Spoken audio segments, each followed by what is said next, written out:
আপনার ভালো লাগছে কোন ধরনের স্টোরি আপনি আরো বেশি শুনতে চান, আমরা সেই ধরনের স্টোরি বেশি বেশি করে সিলেক্ট করব। It's your show, so you will decide যে কোন ধরনের স্টোরি এখানে সিলেক্টেড হবে।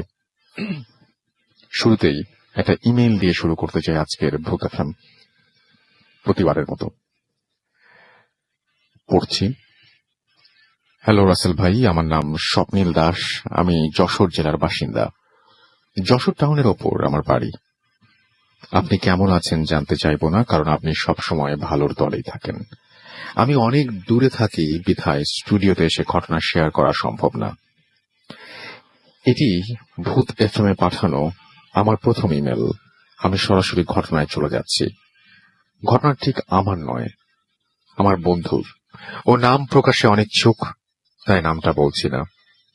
গত 1 বছর ধরে ওর সাথে এমন কিছু ঘটছে যার কোনো বিশ্লেষণ বা আমাদের কারো কাছে এর কোনো ব্যাখ্যা নেই। ঘটনাটির সূত্রপাত হয় গত বছরের ফেব্রুয়ারি মাসে।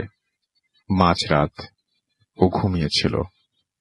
হঠাৎ ও ঘুমের মধ্যে একটা স্বপ্ন দেখল। স্বপ্নটা ছিল ভারী অদ্ভুত। ও একটা ছোট সমাধি ক্ষেত্র দেখতে পায়।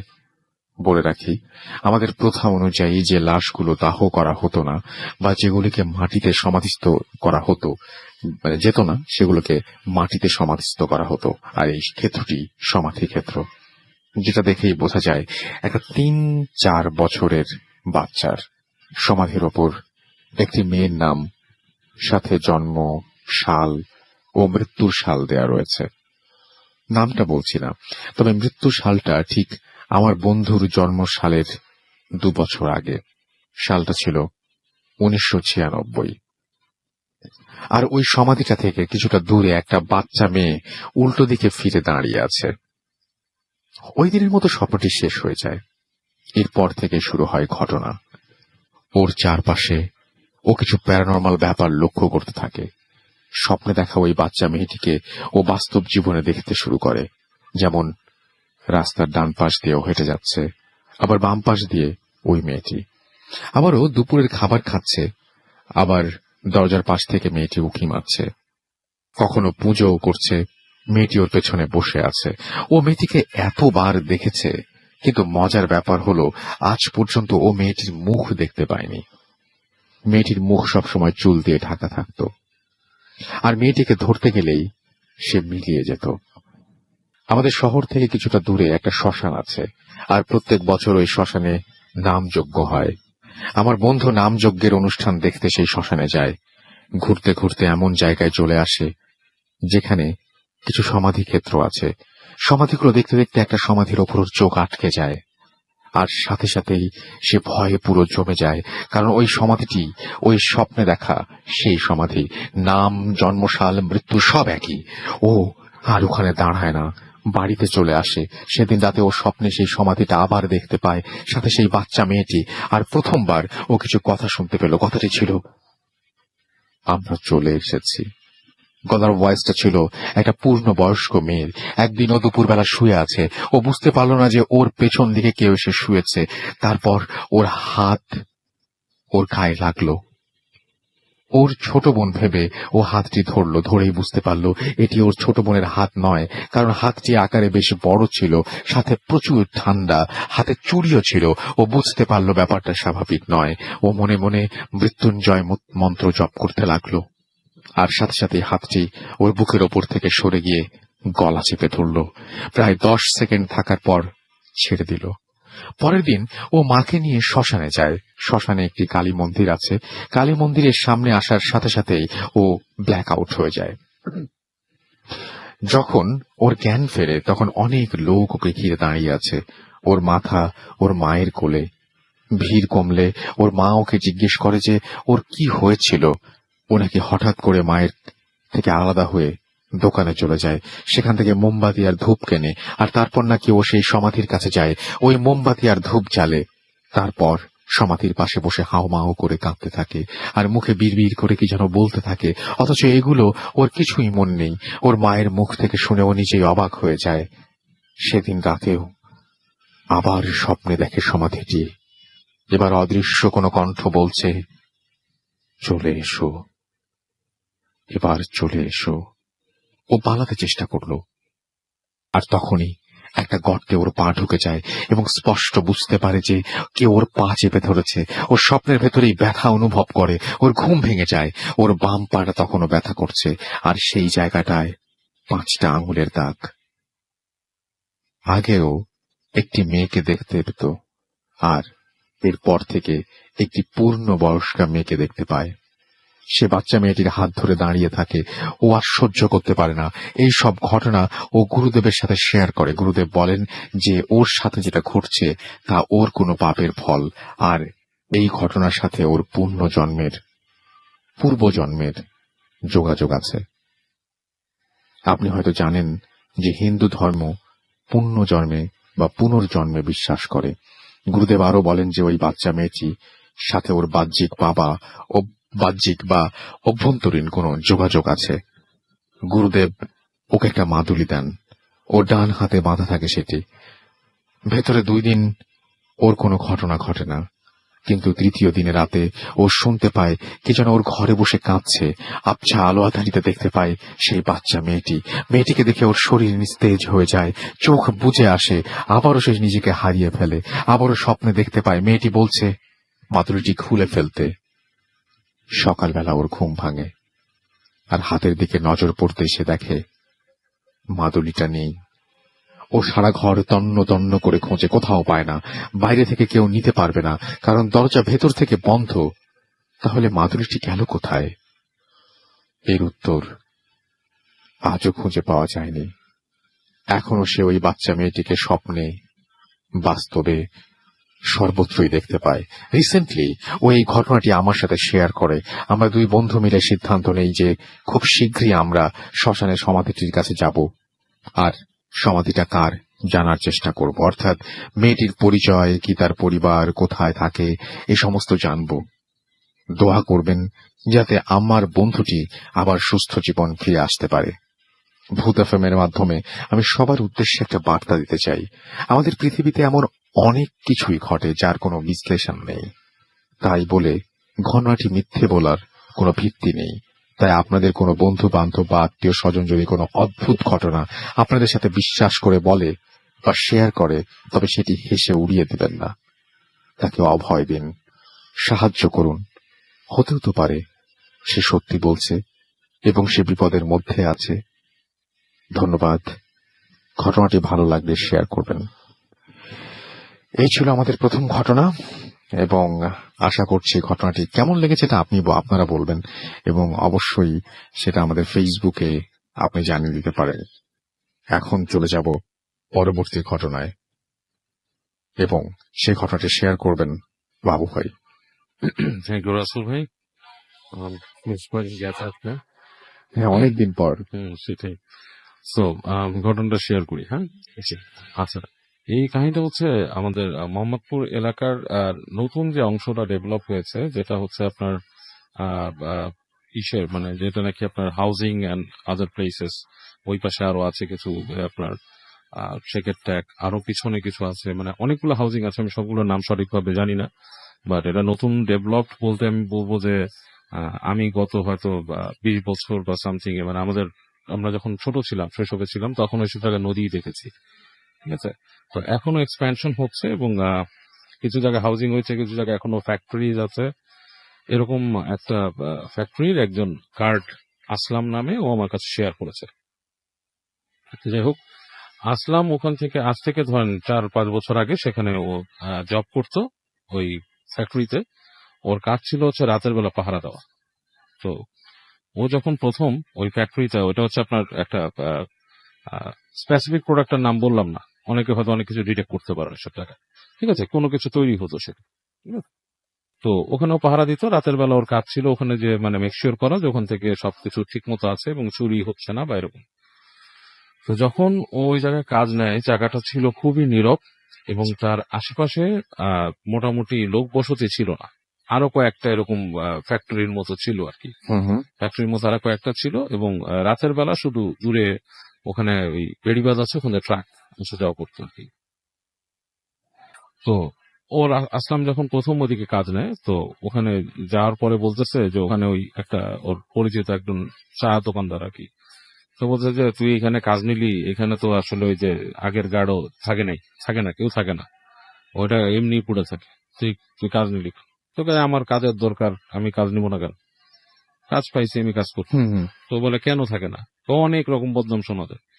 তো কিসের বদনাম শোনা যায়, ওই চাল আর তারে স্পেসিফিকলি কিছু বলে না, বলে বদনাম শোনা যায়। তো এটা শুনে ওর মাথায় কিছু ঢুকে না, মানে ও আসলে রিলেট করতে পারে না বদনামটা কিসে, চুরি ছিনতাই নাকি অন্য কিছু, এরকম কিছু সামথিং লাগে। আচ্ছা যাই হোক, ও ওখানে কাজ নেয়। তো রাতের বেলা ওকে ওই যখন নাকি বুঝাই দিয়ে যায় ওই কোম্পানির যে একজন কর্মচারী, যে তাকে যে বুঝাই দেয়, বলে যে তুমি থাকবা, তোমার কিন্তু বাইরে থাকার দরকার নেই, তুমি ভিতরেই থেকে, ঠিক আছে, বাইরে বসার দরকার নেই। আর সময়টা হচ্ছে এখন মনে করেন যে বৃষ্টি বাদলের সময়, তোমার বাইরে বসলে আমি বৃষ্টি লাগবে, তুমি ভিতরে থেকো। হুম হুম আর মানে দেখবা কোনো সরা শব্দ হলে জাস্ট তুমি একটু সাউন্ড দিবা, আওয়াজ করবা। এই আর কি। হুম হুম তো ওইটা শুনে চুপচাপ বসে থাকে। তো একটা ছোট বাতি জ্বলে ওইখানে, ও নিয়ে বসে থাকে। তো ছেলেটা আসলামের নাকি সে সময় থেকে কিছু পড়ার অভ্যাস আছে, বই টই পড়তো আর কি। হুম হুম তো সে ওই কোনায় বসে একটা টেবিল চেয়ারের মতো বসে বই পড়তেছে। তো বই তো পড়তে পড়তে পড়তে ঝিমানি লাগছে এক সময়, এবং ঝিমানি লাগতে লাগতে হঠাৎ করে কারেন্ট চলে গেছে। মানে হঠাৎ করে পুরা আপনার ওই ইটা ওয়্যার হাউস টাইপের যে জায়গাটা, ওটাতে আলো নাই। তো দেখতেছে কুমোট একটা ভাব, এবং ওখানে একটা নষ্ট ফ্যান ছিল আর কি, সে ফ্যানটা নষ্ট, ফ্যান চলে না আর কি। তো ওকে বলছিল ফ্যান ঠিক করে দেওয়া হবে। তো মোটামুটি ও বলতেছিল যে এমন একটা নীরবতা নেমে আসছে যে একদমই মানে অসহ্য, এই নীরবতাটা সহ্য করা যায় না। তার কাছে মনে হলো যে সে হেঁটে বাইরে যায়, মানে মেন দরজার বাইরে চলে যায়, আর গরমও লাগতেছে বেশ।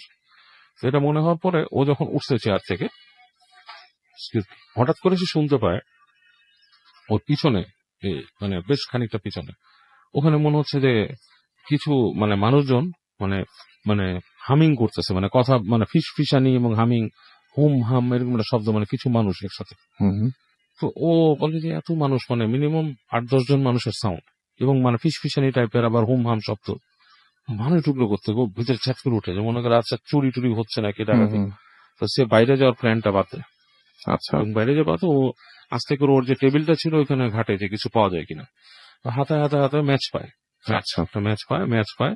ম্যাচটা নিয়ে সে আপনার ওই হেঁটে হেঁটে আস্তে আস্তে পার্টি পেটি পেশে যেখানে শব্দ, এবং ও যত কাছে যাচ্ছে শব্দটা মনে হচ্ছে লাউড শুনতেছে ওই জায়গায়। হুম এবং হুম বেশিরভাগই শব্দের মধ্যে মহিলাদের শব্দ আছে বেশি। আচ্ছা হ্যাঁ, তো আচ্ছা ও ঠিক কাছাকাছি, যে ওর যখন মনে হচ্ছে যে ওর থেকে ধরেন ঠিক 2-3 ফিট দূরে এই শব্দটা, হুম হুম এবং অন্ধকার এতই এখানে গাঢ় যে ও দেখতে পারতেছে না, মানে চোখে ওর যে বাইরের যে একটা আর্চ লাইটের আলো আসবে সেটাও ওর সেখানে নাই, আচ্ছা মনে হচ্ছে একদম কালিগুলো অন্ধকার। তো ও তখন করে কি ম্যাচটা আপনার জ্বালায়, ফুস করে ম্যাচ জ্বালানোর পর যে কিচ্ছু নেই সামনে, একদম ফোসবাজির মতো শব্দ পুরো বন্ধ হয়ে গেছে। হুম হুম আর তখন ও প্রচন্ড ভয় পেয়ে যায়। ও মানে ওর মানে মনের মধ্যে মনে ছ্যাত করে উঠে যে কি হলো, আমি এতগুলো শব্দ শুনলাম, এর কিচ্ছু নাই। এবং তখন ম্যাচটা যখন ফেলে দেয়, ও তখনও শব্দ আসতেছে না। তো ও তখন কান পেতে থাকে যে এত নীরবতা, দূরে কোথা থেকে কি শব্দটা আসতেছে। তো কান পেতে দেখে যে না, কোনো এরকম কোনো শব্দ নেই। তো ও করে কি, আস্তে আস্তে হেঁটে হেঁটে হেঁটে যায়, চেয়ারের কাছে যায়, তারপর আস্তে ধীরে করে ওই ইসের থেকে দরজা খুলে বের হয়, মানে মূল যে দরজাটা খুলে ওখানে বের হয়। তো বের হয়ে দেখে যে কেউ নাই, পুরো জায়গাটা ফাঁকা, এবং রাস্তার আশেপাশে কেউ নাই, শব্দ করার মতো কেউ নাই। তো এর মধ্যে সে ভিতরে শব্দ পায়, ধ্রিম ধারাম কিছু পড়তেছে, আচ্ছা মনে করেন যে জিনিসপত্র পড়ে যাচ্ছে ঠাস ঠুস ঠুস। তো আবার দৌড় দিয়ে এখানে আসে, এসে আবার বসে থাকে, ম্যাচ জ্বালায়, বেশ ভয় পায়, এবং এরকম করে প্রথম রাত সে পার করে দেয় ঘরে। হুম হুম তো পরদিন সে ওই কোম্পানির যে লোক আছে তাকে বলে যে ভাই, আমি তো এখানে পাহারা দিছি, কালকে রাত্রে এরকম শব্দ পাইছি, এরকম মনে হয় যে কি ফেলে দিছে এসে। ওগুলা তোমার কিছু দেখার দরকার নাই, তুমি শুধু দেখবা যে কেউ কিছু নিয়ে যায় নাকি। আচ্ছা হ্যাঁ, তো বলে যে ওগুলা এরকমই শব্দ হয়, পাশের ফ্যাক্টরি আছে, এই আছে সে আছে, মানে ওকে উদ্ভট মানে বুঝ দিয়ে দেয়। হুম হুম তো শোনার পর ও মনে করে পাশের ফ্যাক্টরি, ও একটু মানে পাশে তো ফ্যাক্টরি নাই ওর জানা মতে। ও দেখে যে ওর থেকে মানে বেশ দূরে, যেটা বেশ দূরে, ওই শব্দ এখানে আসার কথা না, বেশ কয়েকটা ল্যান্ড পরে আর কি। আচ্ছা যাই হোক, পরদিন সে ওখানে বসে থাকে, এবং ও যখন বসে আছে বেশ খানিকক্ষণ পরে ওই একই রকম সে বই পড়তেছে। হ্যাঁ, ইভেন ও সাথে করে ওই যে আপনার ওই একটা ওই ইসি নিয়ে যায়, ট্রানজিস্টার, ওয়ান ব্যান্ডের ট্রানজিস্টার টাইপের, হুম হুম ওটা তো এরকম গান বাজাতে থাকে, এবং সে বসে রয়েছে বই পড়তেছে। তো একটা পর্যায়ে ও দেখে লাইটটা, ওর যে ওই পাওয়ার বাল্ব ছিল ওইটা এরকম পিট পিট পিট করে স্টার্ট করে লাইট কেটে গেছে। আচ্ছা লাইট কেটে যাওয়াটা ওর কাছে খুব অ্যাবনর্মাল মনে হয়েছে যে লাইট সাধারণত এইভাবে কাটে না। লাইট যেটা কাটে মানে এই লাল বাল্ব গুলো কিন্তু ঠাস করে মানে কেটে যায়, হঠাৎ করে কেটে হঠাৎ করে যায়। কেটে যায়, হ্যাঁ। স্ট্যাটার করে কাটে না। এটা এরকম। আর আমরা যারা হরর মুভি বা কিছুতে দেখে অভ্যস্ত, সেটা কিন্তু ও এরকম টাইপের এত এইসব দেখার মতো না, ঠিক আছে। কিন্তু ওর কাছে জিনিসটা অ্যাবনর্মাল লাগে। এবং একইভাবে ও রেডিওর যে ফ্রিকোয়েন্সি আছে সেটা উল্টাপাল্টা হয়ে যায়। মানে রেডিওর যে একটা মানে এফএম ফ্রিকোয়েন্সি যেটা শোনা যায় খুব সুন্দর, সেটা না, মানে যে অনেক সময় দেখবেন টিউনিং এলোমেলো হলে এরকম শব্দ হয়, হুম, হুম, উয়া হুম। ওরকম করতে থাকে। সো ওইটা শোনার পরে ও মনে করে যে কি হলো, লাইট নিভে গেল, রেডিও একই সাথে এরকম ডাউন হয়ে যাচ্ছে, ঘটনাটা কি। এবং ও রেডিওটা ওখানে বন্ধ করে দেয়। তো যখন ও রেডিওটা বন্ধ করে দেয় তখনই মনে হয় ওর কানের কাছে কেউ মানে এরকম করে একটা বাতাসের মতো, আচ্ছা। মানে মনে হয় যে ওর কানের কাছে কেউ ফু দিছে এরকম। ও মানে খুব ভয় পেয়ে যায় ওই সময়। এবং ও তখনই ও ফিল করে যে আবার ওইখানে ওই যে হামিং এগুলো শুরু হয়েছে, ওখানে মানুষের কোলাহল শুরু হয়েছে। এবং ও আবার যায় ওখানে, যে যথারীতি ও এবার টর্চ নিয়ে আসছিল একটা ছোট মানে ফ্ল্যাশ লাইট মানে দেখে কিচ্ছু নাই। সো ও চিন্তা করে যে না, এই জায়গাটা আসলে মানে ওর কাছে বেশ ভয়ের লাগা শুরু করে। এবং ও মনে করেন যে ওই জায়গায় আর বসতে চায় না, ও মনে করে যে আমি বাইরে চলে যাই, বাইরে বসবো চেয়ার নিয়ে। যখন ও বাইরে বের হয়ে যেতে থাকে, হুম। গেটের কাছে আসছে ফ্যাক্টরি, তখন ও ফিল করে যে ওর যে ফ্যাক্টরির দরজাটা, ওই দরজার মধ্যে কেউ নখ দিয়ে এইভাবে আছড়াচ্ছে, মানে লাইক আচ্ছা। কারো শার্প নেইল থাকলে আছড়ায়, হ্যাঁ, মানে লাইক বেরোনোর জন্য কেউ যদি ইচ্ছে থাকে এরকম হুম, হুম। করে কেউ দরজাটা আছড়াচ্ছে, ওই টিন বা স্টিল শেডের যে দরজাটা। তো ও চিন্তা করে যে দরজার বাইরে কেউ, এবং দরজার মধ্যে ধাম ধাম ধাম ধাম করে বাড়ি মারতেছে। ও আবার দরজার মধ্যে ফ্ল্যাশ লাইট মারে, কেউ নাই, মানে নোবডি ইজ দেয়ার। ও তারপর যায় দরজার বাইরে, যে ও বাইরে বসে থাকে, একবার ভাবে যে চলে যাবে কিনা বাসায়, হ্যাঁ, কিন্তু মানে সাহস করে আর বের হয় না রাত্রে। তারপর একটা দায়িত্ববোধেরও ব্যাপার আছে, বাইরে বসে থাকে, রাতটা পার করে, ভোরে আজান হয়। আজান হওয়ার পরে এবং যথারীতি যখন বাইরে ছিল ধুমধাম শব্দ কিন্তু মানুষের কাছে হুম, শোনায়। হুম, হুম। তো পরবর্তীতে ও দিনের বেলা আবার জিজ্ঞেস করে কর্মচারী, ভাই এরকম সমস্যাটা কি, এবং আমাকে একদিন চায়ের দোকানে বলছে আপনার একটা সমস্যা আছে। তখন সে বলে যে, ওই লোকটা বলে যে সমস্যার কিছু না, এইখানে কিছু ব্যাপার আছে, এই পিছনে আর কি একটা ইসের মতো ছিল, কাজ করতো শ্রমিকরা, ওখানে আগুন লাগছিল, কিছু মানুষ কয়েকজন মারা গেছিল একসঙ্গে। সো ওইখান থেকে এরকম সাউন্ড আসে। আর আছে, তুমি দোয়া টোয়া পড়ে থাকলেই এখানে কোনো অসুবিধা হবে না। তো এরপর থেকে আসলাম নাকি ওখানে যাইতো, অনেকদিন কাজ করছে। তো রাত্রেবেলা দোয়া পড়ে ওখানে বসতো, দোয়া পড়ে বসতো। ও অনেক রকম সাউন্ড শুনতো, অনেক রকম জিনিস মানে এক্সপিরিয়েন্স করতো আশেপাশে, বাট ওকে আল্লাহর রহমতে কিছু টাচ করেনি। তো একসময় ও কাজ চেঞ্জ করে চলে যায় ওখান থেকে। ওকে, থ্যাংক ইউ সো মাচ বাবু ভাই, থ্যাংক ইউ আপনার প্রথম স্টোরির জন্য। আমি এখন যেটা করব সেটা হচ্ছে কিছু কমেন্ট পড়ব, এবং সেই কমেন্টগুলো আমি প্রথমে ভূতফেমের পেজ থেকে পড়ছি। এমডি মামুনুর রশিদ আমাদের লিখেছেন যে, হাই রাসেল ভাই, বরিশাল থেকে লিখেছেন তিনি। একটা ঘটনা ছিল, লিসনিং ফ্রম সিডনি লিখেছেন জায়দুর রহমান সবুজ। মাসুদ আমাদের লিখেছেন প্রীতম মজুমদার। এছাড়াও আমাদের সাথে আছেন অরুফ খান, আছেন এমডি রেশাদ খান, মেহেদি হাসান বাপ্পি আমাদের সঙ্গে আছেন, মিজানুর রহমান হৃদয় আমাদের সঙ্গে আছেন দেখতে পাচ্ছি ইবু ইসলাম রাকিব, আবু সিদ্দিক আমাদের সঙ্গে আছেন, বাপ্পি হোসেন আমাদের সঙ্গে আছেন আমি অপরাজিতা, আমাদের সঙ্গে আছেন মুন্না আরিফিন, আমাদের সঙ্গে আছেন তাসিন আরিফিন সোহান, আছেন ইমরান খান সহ আরো অনেকে। এছাড়াও আমাদের সঙ্গে আছেন দেখতে পাচ্ছি এমডি রিজাউল ইসলাম, আছেন এমডি ঢালি আমাদের সঙ্গে আছেন দেখতে পাচ্ছি। এছাড়াও আরিফিন আশিক আছেন, আরিফ শাহ, এমডি নয়ন, সজীব আবরার আমাদের সঙ্গে আছেন, ফারাবি ইসলাম তন্ময় আমাদের সঙ্গে আছেন দেখতে পাচ্ছি নিম, এছাড়া আছেন আরো অনেকেই। তো আমি আবারও আপনাদের ঘটনা নিয়ে ফিরে আসবো, এবং আপনাদের সাথে আপনাদের যে সমস্ত কমেন্টগুলো আছে সেই কমেন্টগুলো নিয়ে ফিরে আসবো ছোট্ট একটা বিরতির পরে। সেই পর্যন্ত আশা করছি আমার সঙ্গেই থাকবেন। স্টে টিউন টু রেডিও ফুর্তি FM and do ফুর্তি। Bhoot FM. The night comes alive.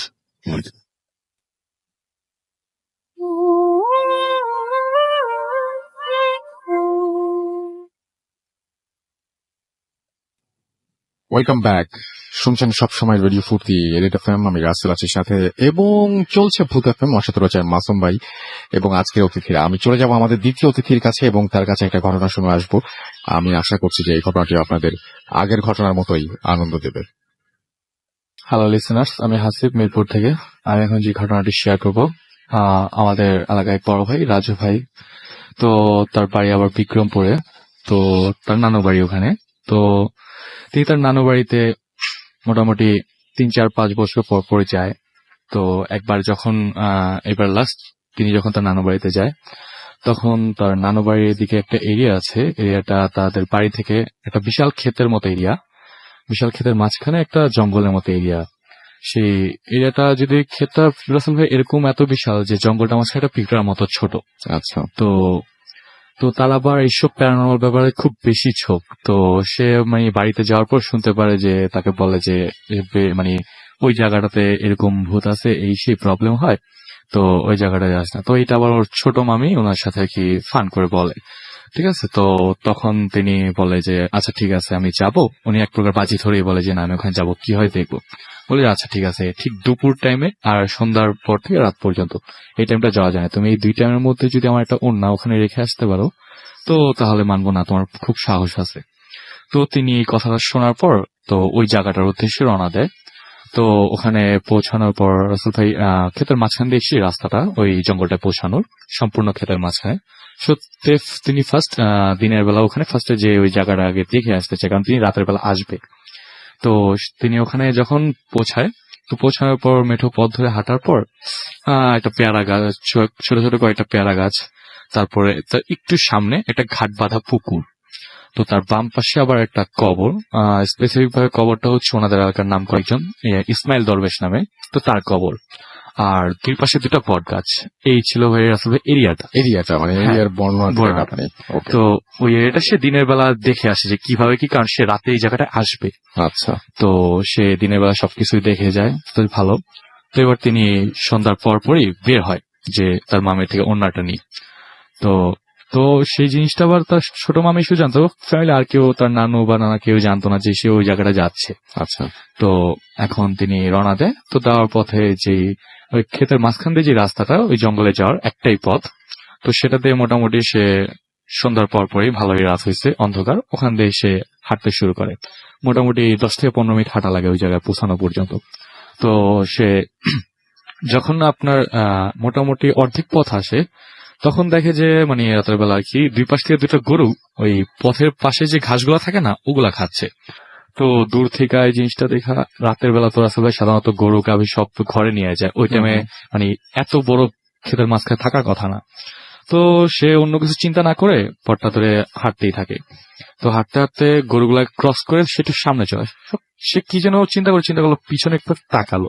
আচ্ছা। তাকায় সে আর গরুগুলা দেখতে পেল না। মোটামুটি বিস্তীর্ণ পথ জুড়ে আর কোনো চিহ্ন পেল না। সে ভয়টাকে একটু নিজের কন্ট্রোলে রেখে আগাইতে শুরু করে। তো যখন ওই জঙ্গলটার যে ফ্রন্টের যে ঢোকার এন্ট্রি জায়গাটা, তো ঢোকার পথে তার একটা মাথায় পেয়ারা বাড়ি লাগে, পেয়ারা বাগানটা যেটা ছিল। তো বাড়ি লাগার পর তার মনে হয় যে না আমি ঠিক পথে আছি, কারণ দিনের বেলা এখানে পেয়ারা বাগানটা দেখছে সে। তো সে এবার ওই পথ ধরে হাঁটতে হাঁটতে এবার কাঁচা মাটির পথে চলে আসে, ইটের পথ থেকে আসার পরে এখন সে পুকুরটা খুঁজতেছে, কিন্তু আসলে পুকুরটা পাচ্ছে না। পুকুরটা অবনত খুঁজেই যাচ্ছে, পুকুরটা খুঁজে পাচ্ছে না। সে যেই ম্যাপ মতো দিনের বেলা আসছে, রাতের বেলা আর সেই পুকুরটা খুঁজে পাচ্ছে না। তো অনেকক্ষণ মোটামুটি খোঁজার পর সে পুকুরের অপর সাইডে, মানে পুকুরের যে সাইডে ঘাট ছিল ওই সাইডটা না, এর বিপরীত দিকে সে চলে যায়। এখন সে ফার্স্টে দেখতেছে ঘাট নেই, পর্দা তাকায় দেখে না পুকুরের উল্টা দিকে সে চলে আসছে। তো পুকুরটা দেখার পর সে পুকুরের ঘাটের দিকে চলে যায়। ঘাটের দিকে যাওয়ার পর আসল ভাই পুকুরটা পানিটা 5টা সিঁড়ি উপরে, 5টা সিঁড়ি পরে পুকুরের পানিটা। আচ্ছা। তো সেই চিন্তা করে পানিটা দেখে মানে সে পানির দিকে নামবে। তো এই মুহূর্তে পানিটার দিকে যখন মানে নামার চেষ্টা করে, সে নামতেছে। আসলে 5টা সিঁড়ি সর্বোচ্চ গেলে যদি খুব স্লো নামে তাও 5 থেকে 6 সেকেন্ডস, এর বেশি লাগার কথা না। তো সে মোটামুটি নামতেছে অনেকক্ষণ হয়ে গেল। হঠাৎ করে তিনি চিন্তা করলো সে নামতেছে তো নামতেছে, সিঁড়ি শেষ হচ্ছে না, পানিও সে স্পর্শ করতে পারছে না। তো সে একটু পিছনে যে তাকানোর পর দেখা রাসেল ভাই মোটামুটি সে 20 থেকে 30টা সিঁড়ি নেমে ফেলছে, বাট তার পানি তার পা স্পর্শ করতেছে না। তো এইটা দেখার পর সে আরো এক পা আগানোর পর পানিটা তার পায়ে টাচ করতে পারতেছে না। যতই নিচে নামতেছে পানি নিচের দিকে যাচ্ছে, এবং সে যখন ঘুরে পেছনের দিকে তাকায় দেখে পুরা জায়গাটা সে অনেকটা নিচে চলে আসছে, কিন্তু পানি পাচ্ছে না। তো এই পর তিনি এবার চিন্তা করে আর নিচে নামা যাবে না। সে এক ভয়ে এক দৌড় দিয়ে উপরে উঠে যায়। উপরে উঠে আসলে দেখে যে যেই 5টা সিঁড়ি ছিল সে 5টা সিঁড়ি আছে, কোন প্রকার যে সে এতগুলো সিঁড়ি নামছে, একটু আগে যে দেখলো মোটামুটি 20 থেকে 30টার মতো সিঁড়ি নামছে, সেগুলো আর নাই। মোটামুটি যে 5টা সিঁড়ি সেরকম ভাবে বাঁধানো। তো তারপর এবার সে ওন্নাটা সে তার ওই যে মামি যে বলছিল যে বটগাছে রাখা আসার জন্য, সে বটগাছটা খুঁজতেছে।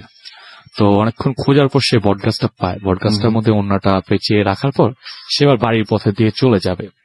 এবার তিনি যা হলো যে পথে ফেরার পথে সে আবারও পুকুরটাকে আবার খুঁজে পাচ্ছে না। সে এবার পুকুরটাকে পুরো ফুললি হারায় ফেলছে। এবার হাঁটতে হাঁটতে অন্ধকারের মধ্যে সে ওই যে কবরটা দেখছিল দিনের বেলা, সে কবরের দেয়ালের সাথে বাড়ি খায়।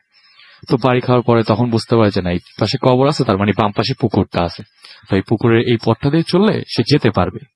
তো কবরটার সাথে যখন বাড়ি খেয়ে, তো উনি রাস্তা খুঁজতে খুঁজতে মোটামুটি ইয়ার দিকে যেতে থাকে। তো এর মধ্যেই কিছু দূর যাওয়ার পরে দেখে যে সে কবর থেকে অনেক দূর থেকে, মোটামুটি ভালো দূর যাওয়ার পর কবর থেকে একজন উঠে আসতেছে। একটা মানুষ উঠে আসতেছে। সে অবয়বটা বুঝতে পারতেছে যে একজন মানে মানুষ আকৃতি কেউ তার দিকে এগিয়ে আসতেছে, এবং দূর থেকে শুধু সে অবয়বটা বুঝতেছে। আস্তে আস্তে যখন আসতেছে, তবে সেই মানুষটা গায়ে পরনে কাপড়টা কিছুটা সিকিউরিটি গার্ডদের গায়ে যেরকম থাকেন আপনার চারপাশে ব্যাচ লাগানো, ওরকম টাইপের কাপড়। তো সে ওইটা পরিহিত অবস্থায় আসতেছে এবং দূর থেকে সেটা দেখতেছে। আস্তে আস্তে যখন মোটামুটি কাছে আসলো, এবার কাছে আসার পরে তার ফেসটা দেখতেছে না। তারপর যেটা হয় রাসেল ভাই, তার ফ্রন্টের দিক দিয়ে আসতেছে, কিন্তু সবচেয়ে ভয়ের যে ব্যাপারটা, তিনি কবরের দেওয়ালগুলা ট্রান্সপারেন্টলি ভেদ করতেছে। মানে কোথাও তিনি বাড়ি খাচ্ছে না, প্রত্যেকটা দেওয়াল খুবই মানে অদৃশ্যভাবে ভেদ করে তার দিকে আগে আসতেছে। এটা দেখার পর সে মারাত্মক ভয় পায়। ভয় পাওয়ার পর এখানে যদি শেষ হইতো তাও ভালো হতো। দেখে তার ডান এবং বাম দিক দুই দিক থেকে সেম মানুষটাই আগে আসতেছে। এবার এক পর্যায়ে তিনি চিন্তা করে যে এবার দৌড় দিতে হবে, ও যা সাহস অনেক হয়েছে, এবার বাঁচতে হবে।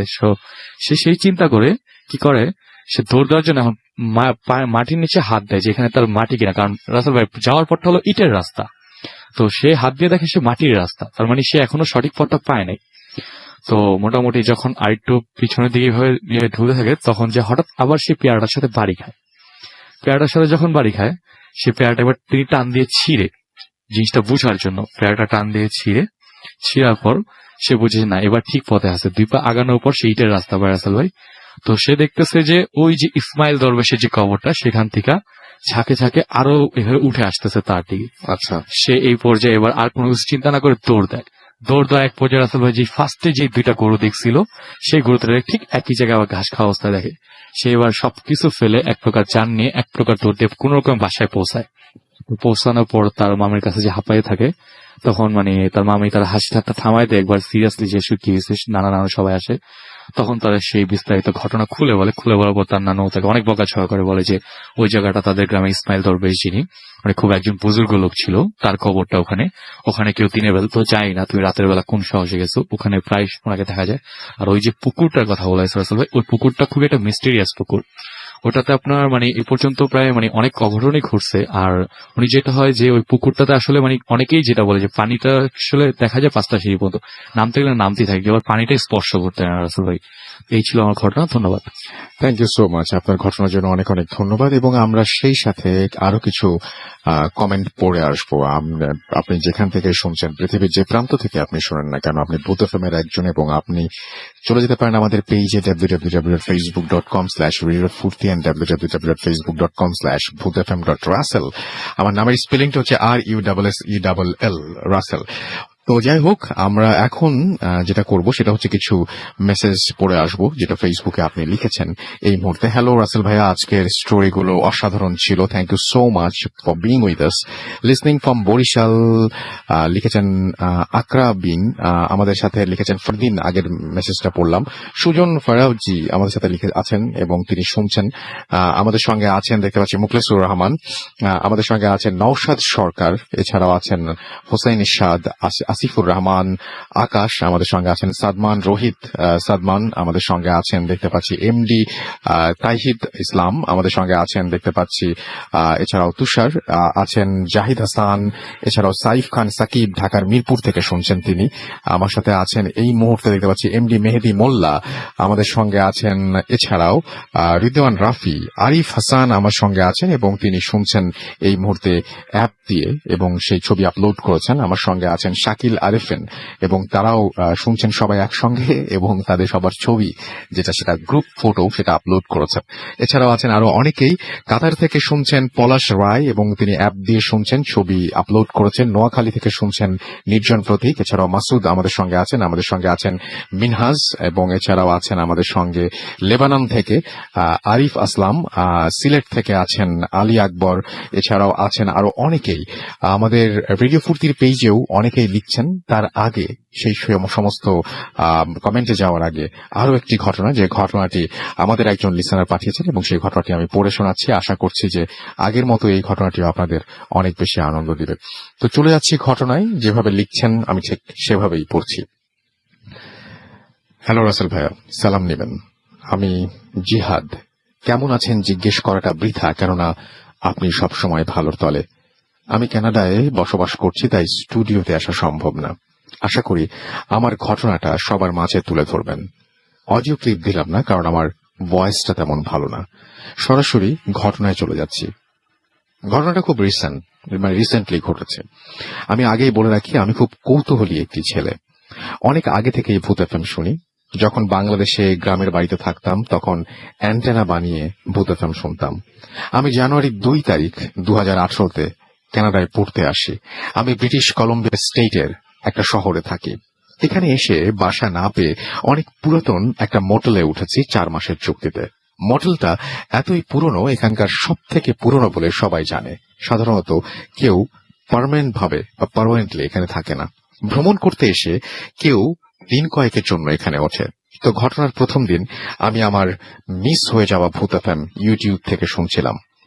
যখন রাত প্রায় 2:30 বাজে, আমি রাত জাগতাম, কেননা আমার এখানে রাত হলে বাংলাদেশের দিন, তাই সবসময় মেনটেন করে আমি আমার গার্লফ্রেন্ডের সাথে কথা বলতাম। তো যখন ভূত এফএম শুনছিলাম, তখন আমি ফিল করছিলাম আমার কিচেনে কেউ একজন আছে।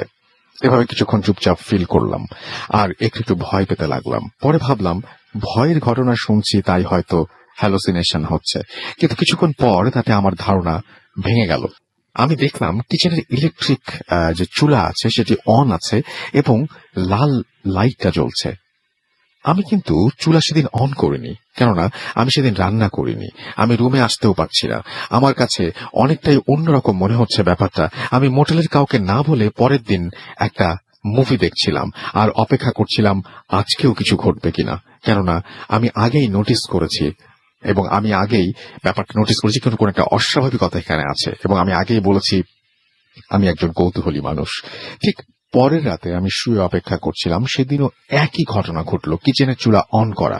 আর সেদিন যা দেখলাম তা আমি আর কখনোই দেখতে চাই না। আমি দেখলাম কেউ একজন সাদা জুব্বা পরে আমার কিচেনে রান্না করছে। আমি পুরোপুরি আমার ব্ল্যাঙ্কেট যেটা ছিল সেটাকে মাথা মুড়িয়ে চোখ বের করে দেখতে চেষ্টা করলাম। আর আমি যা দেখলাম লোকটি দেয়ালের বাইরে হাত দিয়ে অদ্ভুত ধরনের কিছু মাছ নিয়ে এলো, এবং এমন ভাবে দেখলাম যেন আমার কাছে মনে হলো যে দেয়াল আছে, লোকটার কাছে সেই দেয়ালটা দেয়াল নয়। আর সে এভাবেই বাইরে থেকে কিছু একটা নিয়ে রান্না করতে শুরু করলো। আমি চুপ করে দেখেই যাচ্ছি। পরে লোকটি আমার দিকে ঘাড় ঘুরে দাঁড়ালো। আমি দেখলাম কোন চার্চের ফাদারের মতো, গলায় একটা লকেট।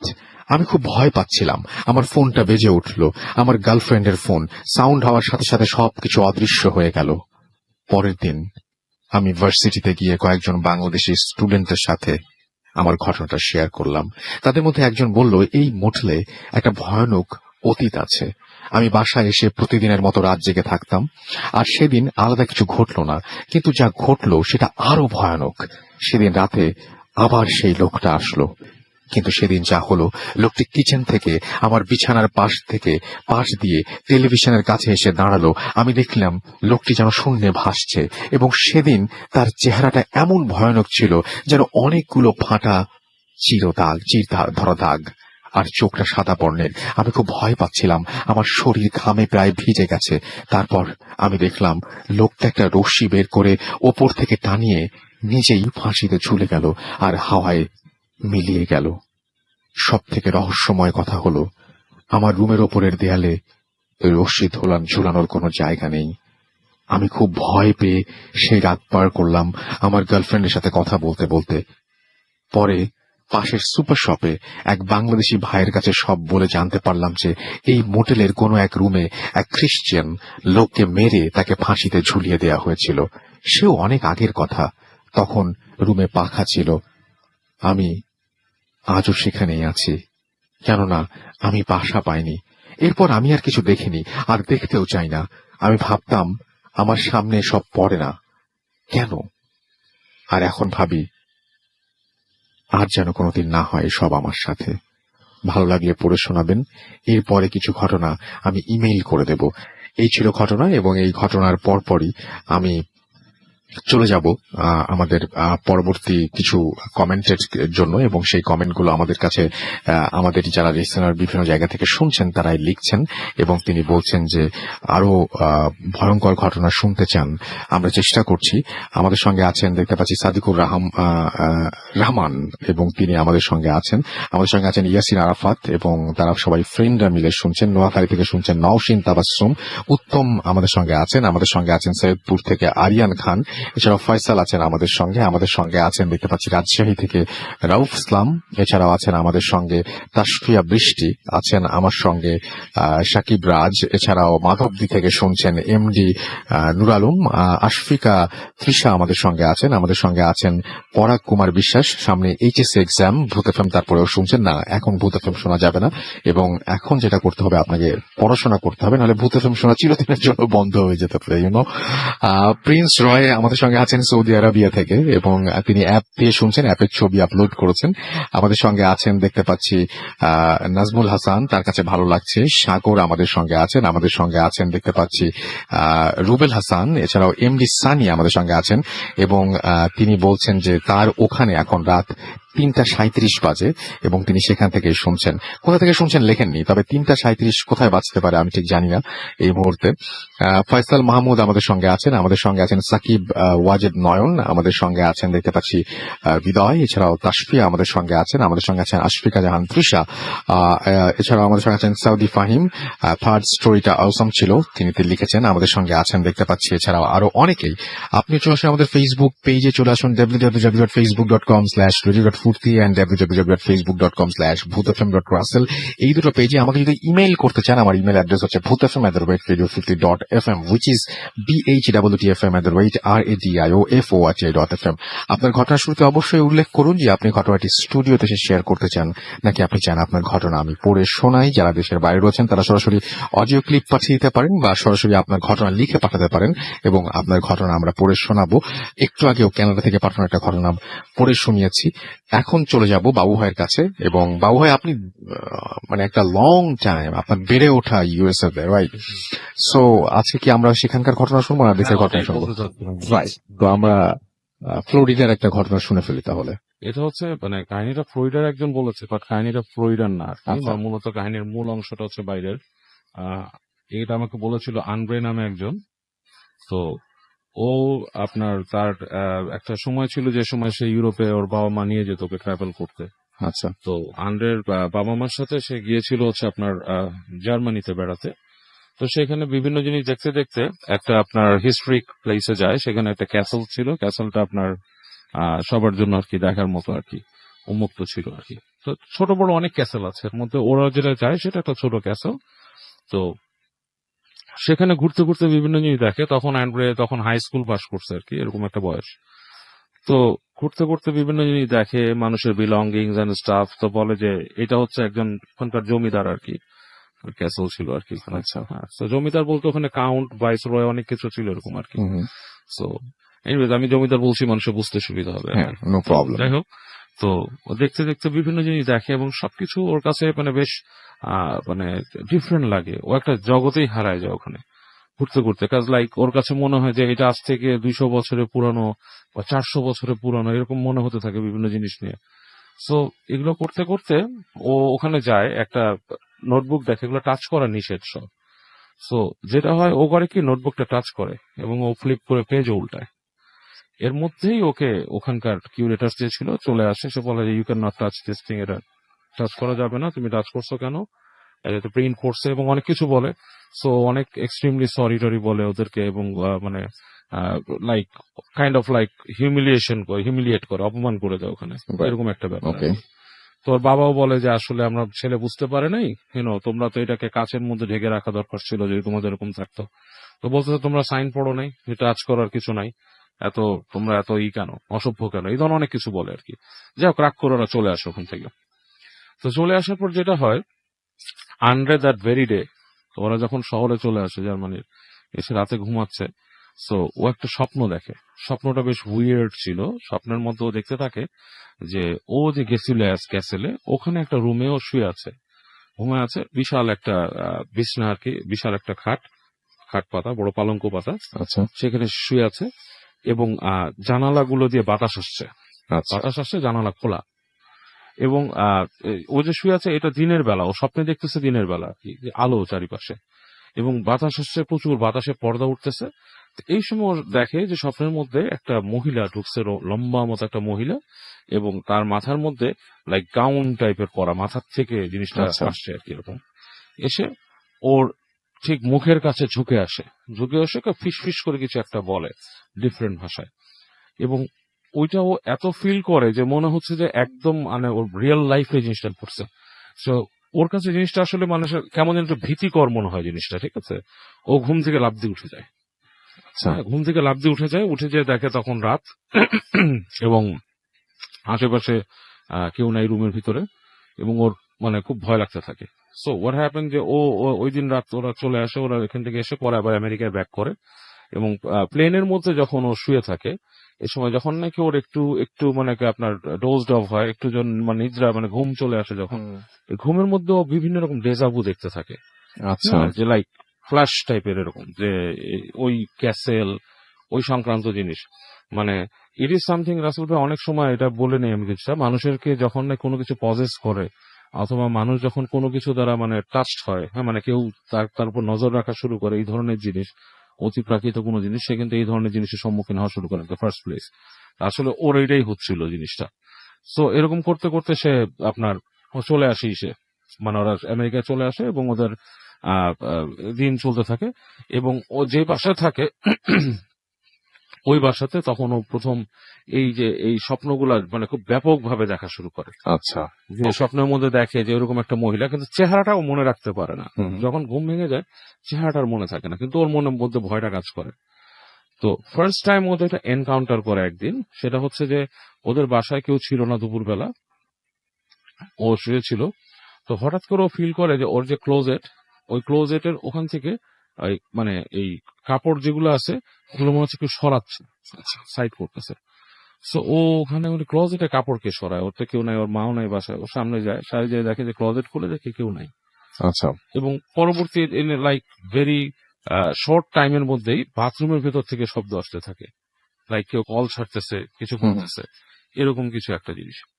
সো ও এগুলা নিয়ে ডিসকাস করে ওর ফ্রেন্ডের সাথে, যে আমি আমার বাসায় এই ধরনের জিনিসপত্র দেখতেছি, আমার এরকম ডেজাভু হয়, এরকম হয়, এবং আমি মানে জিনিসটা আমার মধ্যে খুব বেশি চলে আসতেছে। So this what happening. তোর ফ্রেন্ড বলে তোমাকে আমি একটা ইসের কাছে নিয়ে যাবো, আমাদের এখানে যারা আছে একজন, ওরা বলে সাইকিক পাওয়ার একজন মানুষ যেগুলো রিড করে, ক্রিস্টাল বলে, তার কাছে নিয়ে যাবো, তার সাথে তুমি কথা বলতে পারো, এন্ড সি হোয়াট হ্যাপেন্স। সে তোমার কি বলে, সামথিং হ্যাপেন অ্যাকচুয়ালি, তোমার কিছু একটা হয়েছিল ওখানে, সেখান থেকে এরকম আসছে। তো ফার্স্টে এটা খুব একটা গুরুত্ব দেয় না, বাট এই যে ঝামেলাগুলো এত বেশি হতে থাকে ওর সাথে, যেমন একদিন রাতের বেলা ও আসতেছে, রাস্তাটা খুব মানে নির্জন একটা রাস্তা, ইউএস ওয়ান নামে। তো হঠাৎ করে ওর গাড়ির যে হেডলাইট ব্লিঙ্ক করে, এবং যখন হেডলাইটটা জ্বলে ফুট করে দেখে সামনে মানুষ দাঁড়ানো। আচ্ছা ও হার্ট ব্রেক করেও দেখে যে মানে করতে পারে না, কন্ট্রোল করতে পারে না। প্লাস ও ফিল করে যে ও হিট করে ফেলছে। আচ্ছা এবং যখন নাকি আবার গাড়িটাকে ব্রেক করে সে দাঁড়ায়, দেখে কেউ নাই চারিপাশে, ওখানে কেউ ছিল না। কেউ ছিল না। আচ্ছা সো ও তখন মানে ওর জিনিসটা মনে হয় যে জিনিসটা খুব বেশি হয়ে যাচ্ছে ওর সাথে। সো হোয়াট হ্যাপেন, সে ওর সাথে সাইকিক রিডারের কাছে যায়, এবং যে কথা বলে মহিলার সাথে, একটা কালো মহিলা, সে এই মানে কৃষ্ণবর্ণ মহিলা আর কি, যারা ওখানে থাকে, ওর সাথে কথা বলে। তো সে তখন ওকে বলে যে তোমার আমি রিড করবো, তোমার এরকম এরকম টাকা লাগবে। ও বলে যে I will give you the money, okay বলো কি কাহিনী কি। তো সে রিডিং করে। আসলে বেসিক্যালি রাসেল ভাই এটা বলা ঠিক কিনা আমি জানি না, ক্রিস্টাল রিডিং যারা করে তারা সবাই আপনার ব্ল্যাক ম্যাজিক করে, আচ্ছা ক্রিস্টাল ব্ল্যাক নিয়ে যারা বল নিয়ে যারা কাজ করে। সো এটার মধ্যে জেনুইন আছে, ফেক আছে, ধাপ্পাবাজ আছে। সো বিদেশে আমরা অনেক ধাপ্পাবাজ দেখতাম, যেখানে সেখানে লেখা থাকতো ইউনো হুম, সাইকি রিডিং। তো বাট যেই মহিলা করছে সে জেনুইন ছিল, কাজ শি ওয়াজ ফ্রম হেইটি। হ্যাঁ, আচ্ছা। হেইটি, তারপর ট্রিনিডাড, এইসব জায়গা থেকে কিছু মানুষ ওরা এই কাজগুলো করে ওইখানে, ওরা অবশ্য জেনুইন কাজগুলাই করে। জেনুইন কাজ বলতে আসলে ব্ল্যাক ম্যাজিক, ব্ল্যাক ম্যাজিকের মাধ্যমে কাজগুলো ব্ল্যাক করে। ম্যাজিক অ্যান্ড ভুডু করে। ওকে। তো ওই মহিলার সাথে সে যায় কথা বলতে, হেইশিয়ান মহিলা, সে ওইটা রিড করে। রিড করে তাকে বলে যে তোমার সাথে তো একটা স্পিরিট চলে আসছে। স্পিরিট চলে আসছে কোত্থেকে? তুমি কোথাও গেছিলা রিসেন্ট টাইমে, এবং স্পিরিটের সাথে কমিউনিকেট করতে হলে তোমাকে টাইম দিতে হবে। তোমাকে আমি এরকম সময় বলবো, ওই সময় আসবা, আমি ওই সময় রিড করবো তোমার পুরাইটা এবং তোমাকে জানাবো। My goodness. হ্যাঁ, so and you have to come along, you can not come along with a friend. তোমার বন্ধু নিয়ে আসতে পারবে না, Oh my God. একা আসতে হবে, এবং তোমাকে আমি রিড করে তোমাকে বলবো এরকম এরকম কাহিনী, এরকম এরকম টাইমে। আর তোমার যেসব ইকুইপমেন্ট লাগবে সেগুলো আমি ম্যানেজ করবো, কিছু জিনিস লাগবে টাকা দিবা। তো ও আসলে কনভিন্স হয়, হি ওয়ান্টেড টু নো। যখন তাকে বলছে তুমি কোথাও গেছিলা, তোমার সাথে স্পিরিট আসছে, ও তখন এর খুব কিউরিয়াস হয়ে যায়। How did you know? হ্যাঁ, কিভাবে জানে এবং কি। সো ও করে কি, ঠিকই টাকা ম্যানেজ করে ও মহিলার বলার সময় সে যায়, এবং মহিলা তাকে সময় দিচ্ছে রাতের বেলা। ইট ওয়াজ আফটার 9, রাত 9টার পরে Okay. কোন একটা সময়। Okay. এবং ও জায়গাটার নাম বলছিল যেখানে মহিলাটা বসতো, দ্যাট ওয়াজ, যারা ফ্লোরিডাতে থেকে যারা শুনেন তারা তো খোঁজ নিয়েও দেখতে পারেন, জায়গাটা ল্যান্টানাতে। আচ্ছা, ল্যান্টানা। ল্যান্টানাতে Okay. এনিওয়েজ, তো ওই মহিলার ওখানে সে যায়। যাওয়ার পরে রাতের বেলা ওকে নিয়ে বসে মহিলা রিডিং। তো ও যেটা বলছিল যে পরিবেশটা এত মানে ভয়ের ছিল ওর কাছে, যে পুরা ধরেন ঘরটার ভেতরে অন্ধকার করা, অ্যান্ড ডিফারেন্ট কালারের একটা কার্টেন লাগানো, which is pretty similar to red. রেডের সাথে similar, but it's not red colour actually, মানে ব্লাড কালার যেটা এটার সাথে খুব সিমিলার করে আর কি, এরকম একটা ই। তো ও বলছে যে আমরা সারা জীবন শুনছি যে ম্যাজিক, ব্ল্যাক ম্যাজিক এগুলা ব্ল্যাক কালার দিয়ে করে, বাট ও দেখছে রেড টাইপের কালার একটা Okay. সামথিং। এবং ওই মহিলা পুরো ওই কালারের ড্রেস পরে বসেছিল, অ্যান্ড ওদের কিছু ক্যান্ডেল ট্যান্ডেল নিয়ে ওকে নিয়ে বসে। বেশ ভীতিকর একটা এনভায়রনমেন্ট। ও বলছে যে বেশ নীরব, And এরকম Fade একটা- represents something else. মানে হ্যাঁ, এরকম করে সে মহিলার যে বলটা ছিল, বলটা ঢাকা ছিল। ওকে বলে যে তুমি চুপচাপ বসে থাকবা, তুমি এটা ওইটা করবা, মানে ওরা কিছু রিচুয়াল বলে, এগুলা করবা, করার পর তুমি চুপচাপ বসে থাকবা, এন্ড তুমি চোখ বন্ধ করে থাকবা, আমি যতক্ষণ পর্যন্ত চোখ খুলতে না বলবো। চোখ খুললে তুমি তাকাবা, সামনে দেখে অনেক কিছু দেখতে পারবা।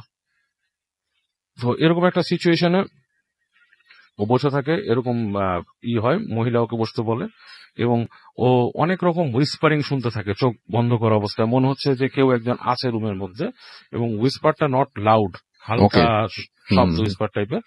এবং এক সময় দেখে যে ওই মহিলা বিড়বিড় করে কি কি পড়তে পড়তে এক সময় ওরে বলে যে ওপেন ইউর আইস। ও চোখ খুলে ও দেখে যে ওই বলের উপর যে কাপড়টা ছিল সরা ফেলছে, এবং ও অ্যাকচুয়ালি বলে যে ও দেখতে পারছে বলের ভিতরে সামথিং লাইক, ও নিজেকে দেখতে পারছে যে ও যখন ওই পাতা উল্টাইছে তখন ওর কাছে এসে কেউ ওর মানে মাঝে মিশে যাওয়ার মতো ওর পাশ থেকে গেছে, এটাও জানতে পারে। তারপরে ও দেখে বেশ ভয় পায়, এবং ওকে কেউ একজন ফিস করে বলতে থাকে যে তুমি আমার বিলঙ্গিংস ধরছো, তো আমি তোমাকে পছন্দ করছি, and you have to come with me. Oh my এরকম God. করে ওকে বলে যে আমার সাথে আসতে But হবে। already সে তখন possessed. হ্যাঁ, পলিস, তোমাকে আমার সাথে আসতে হবে। এবং ও এটা শোনার পর খুব ভয় পায়, এবং ও করে কি ওই নিচের মাঝখান থেকে উঠে যায় লাফ দিয়ে ভয়ে, মানে সে ওইটা নিতে পারে না। তো ওই মহিলা বলে তুমি এটা খারাপ করছো, আমি একটা আন্ডারস্ট্যান্ডিং এর মধ্যে আসতাম তোমার এখানে, কিন্তু বাট তুমি তো মাঝখান থেকে উঠে গেছো, এটা একটা খারাপ জিনিস হচ্ছে। মহিলা বলে তুমি আবার সিটিং দিতে হবে, এসে তো আর রাজি হয় না, যে ওই সিটিং এর মধ্যে সে আর যাবে না, খুবই ভয় পায়। তো ও যে ওর বাবার সাথে এগুলো আলাপ করে, তো ওর বাপ একটা ফুজে উড়ে দেয় যে এইসব ফাইজলামি তুমি ওখানে যে উল্টা পাল্টা করছো। হ্যাঁ, ওদের ওদের অরিজিন ছিল বিশ্বাস হচ্ছে করে না। পোর্টোরিকো, এইসব জায়গা থেকে। হ্যাঁ, অরিজিনটা Puerto Rico. They don't give nonsense to this things, বলে যে এইসব ফালতু, তোমার এগুলোর মাথার মধ্যে কিছু, আর টাকা পয়সা কারে দিছস ওই মহিলাকে আমি ধরবো। তো মানে আর বলে যে মুভি টুবি দেখে মাথা খারাপ হচ্ছে, এইসব অনেক কিছু বলে। তো হোয়াট হ্যাপেন যে ওকে নাকি এরকম প্রায় মানে আপনার এমন কিছু করতো যেটা হচ্ছে আপনার এই আত্মহত্যাতে প্রণোদিত করার মতো, এবং সে এটা বুঝতে পারছে পরে।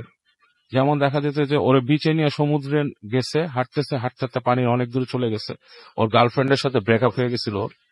হ্যাঁ, সো মেনি থিংস হ্যাজ মানে হ্যাপেন্ড, পার্সোনাল লাইফেও একটা ইম্প্যাক্ট পড়েছে। ইম্প্যাক্ট পড়ে গেছে। এবং সবকিছু এরকম খারাপ হওয়ার পরে ওর একটা পাকিস্তানি ফ্রেন্ডের সাথে পরিচয় হয়, from পাকিস্তান। সে তাকে শুনে, এগুলা শুনে গুরুত্ব দেয়, এবং তাকে নিয়ে যায় ওখানকার একজন হুজুরের কাছে। এবং সে তাকে নিয়ে বলে যে মাই গড তুমি তো খুব ওকে দেখে ওর হাত দেখে বলে যে বাবা তুমি তো অনেক মানে এমন কিছুর সাথে তোমার হয়েছে যে encounter that is a very senior জিন্নাত, হুম, ভেরি ওল্ড জিন্নাত, অনেক পুরানো একজন জিন্নাত, এবং যে তোমাকে মানে শেষ করে দিবে। সে চায় মানে মেন পার্সিভ ইজ তোমাকে যা বলছে যে তোমাকে আত্মহত্যা করবে, তোমাকে নিয়ে যাবে, দিস ইজ নট রাইট। তারা তোমাকে ভুল কাজটা কমিট করাইতে চাইতেছে, সিন, যেটাতে তুমি কখনোই আর হেভেনে ঢুকতে পারবে না। সো উনি তাকে অনেক রকম চিকিৎসা দেয় এবং পরবর্তীতে অনেকটা ভালো হয়ে যায়, হুম, অনেকটা ভালো হয়ে যায়। অ্যান্ড ও পরবর্তী তারপরে ওকে অনেক সাবধানে থাকতে বলছিল যে তুমি যেই ওকে, রিলিজনেরই হও তুমি প্রে করো সবসময়, hmm, hmm, pray to your God and stuff like that. এবং উনি অনেক রকম ওকে হেল্প করছে। অ্যান্ড ও খুব ছিল, পরে কি ঠিক হয়ে গেছে? পরে মোটামুটি ঠিক হয়েছে, বাট ওকে সাবধানে থাকতে বলছে। ওকে, As ওকে, এই এল্ডার জিন যারা আছে তারা অনেক রকম কিছু করতে পারে। ওকে। থ্যাংক ইউ সো মাচ বাবু ভাই। আমরা দেখছি যে আমাদের হাতে যেরকম সময় আছে সেই সময়ের মধ্যে আমাদের একটা বিজ্ঞাপন বিরতিতে যেতেই হচ্ছে, এবং বিজ্ঞাপন বিরতির পরে আমরা একটা অডিও ক্লিপ শুনবো এবং তারপরে আবারও ফিরে আসবো। সেই পর্যন্ত আশা করছি আমার সঙ্গে থাকবেন। Stay tuned to radio Foorti FM and do Bhoot FM. The night comes alive with Graminphone.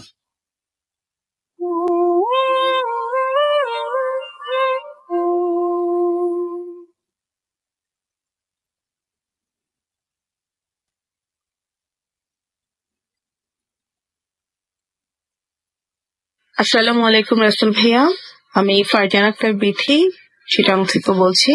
ভূত এফএম আমি কিন্তু শুনি না, বাট আমার ছেলে শিহাব জিহাদ ওরা প্রতি বৃহস্পতি এবং শুক্রবার তারা আমার মোবাইলটা নিয়ে বা ওর বাবার মোবাইল নিয়ে শুনে, হেডফোন লাগিয়ে শুনতে শুনতে তারা ঘুমিয়ে যায়। তো যাই হোক, আমার সাথে ঘটে যাওয়া একটা ঘটনা, আমার এক ফ্রেন্ড, তার নাম হচ্ছে শেখ ফরিদ, তার সাথে একদিন আমি শেয়ার করলাম। তো তার পীড়াপিড়িতে তার কাছে ভালো লেগেছে আমার এই ঘটনাটা, বা তার কাছে বিশ্বাস হয়েছে যে এটা যেন আমি ভূত এফএম এ শেয়ার করি। তো এই জন্যই আসলে আমার এই ঘটনাটা বলা, যদি আপনাদের ভালো লাগে শুনি তাহলে আপনারা এটা শেয়ার করবেন। এখন মূল ঘটনায় চলে যাই। সেটা হচ্ছে 1991 এই টাইমের ঘটনা। তো তখন আমি অনেক ছোট, আমরা 3 বোন ছিলাম। 3 বোন আমরা আলাদা ঘুমাতাম। আমার আব্বু আম্মু তারা এক রুমে, আমরা 3 বোন আরেক রুমে ঘুমাতাম। তো যাই হোক, আমাদের বাসাটা ছিল এক সাইড 3 শেড, আরেক সাইড 2 তলা করে তলা। আর আমাদের বাসার মানে 3 শেড যেটা, সেটার সামনে একটা নারকেল গাছ ছিল, তার অপোজিটে ছিল একটা 5 তলা একটা বিল্ডিং। এখন যখন 90 অথবা 91 সেই টাইমে দেখা যেত যে আমরা ঘুমাতাম, তো মাঝরাতে ঘুম ভেঙে যেত। ঘুম ভেঙে গেলে ঝুম ঝুম ঝুম ঝুম করে কেউ হাঁটছে মনে হতো। সে সময় তো অনেক গল্প শুনেছি, পরীর গল্প বা জিন ভূত প্রেতের এরকম অনেক গল্প শুনতাম। এরকম গল্প শুনতে শুনতে সেগুলো সম্বন্ধে এমনিতেই একটু ভয় ছিল। তবে এটা কিন্তু সত্যি কথা, যেটা আমি শুনেছি সেটা একেবারেই সত্যি। ঝুন ঝুন আওয়াজ হতো, ভয়ে আমার মনে হতো যে কেউ হাঁটছে। প্রথম কিছুতে আমি ওই ব্যাপারটা লক্ষ্য করলাম যে এটা কি। তারপর দেখলাম যে হ্যাঁ সত্যি তো, এটা তো কেউ মনে হচ্ছে কোন একটা মেয়ে নূপুর পরে হেঁটে যাচ্ছে। একদিন আমি খুব ভয় পেয়ে গেছি। ভয় পাওয়ার পর এরপর দিন আমি আর ঘুমাতে যাচ্ছি না। আমি আব্বু আম্মুকে বললাম যে না, আমি এরকম ঘুমাবো না। আমার পাশ দিয়ে বা আমি শুনতে পাই এরকম কেউ যেন বাইরে হাঁটছে, ঝুম ঝুম ঝুম ঝুম করে নূপুর পরে নূপুর পায়ে হাঁটছে এরকম। তো আব্বু আম্মু আমাকে সাহস দিল, বললো যে না এটা তেমন কিছু না, এটা হয়তো সজারু আসছে পাহাড় থেকে। তো সজারুর কাঁটা অনেক বড় বড় থাকে, যখনই ওরা হাঁটলে ঝুম ঝুম করে আওয়াজ হয়। যাই হোক, এভাবে বলে টলে ঘুমাতে দিত, আবার ঘুমাতাম, আবার শুনতাম। এই অবস্থায় একসময় এটা মাত্রা এত বেড়ে যায় যে ঘুম ভেঙে যাওয়ার পর যদি এই ধরনের আওয়াজটা শুনি, নিঃশ্বাস অটোমেটিকলি বন্ধ হয়ে যায়।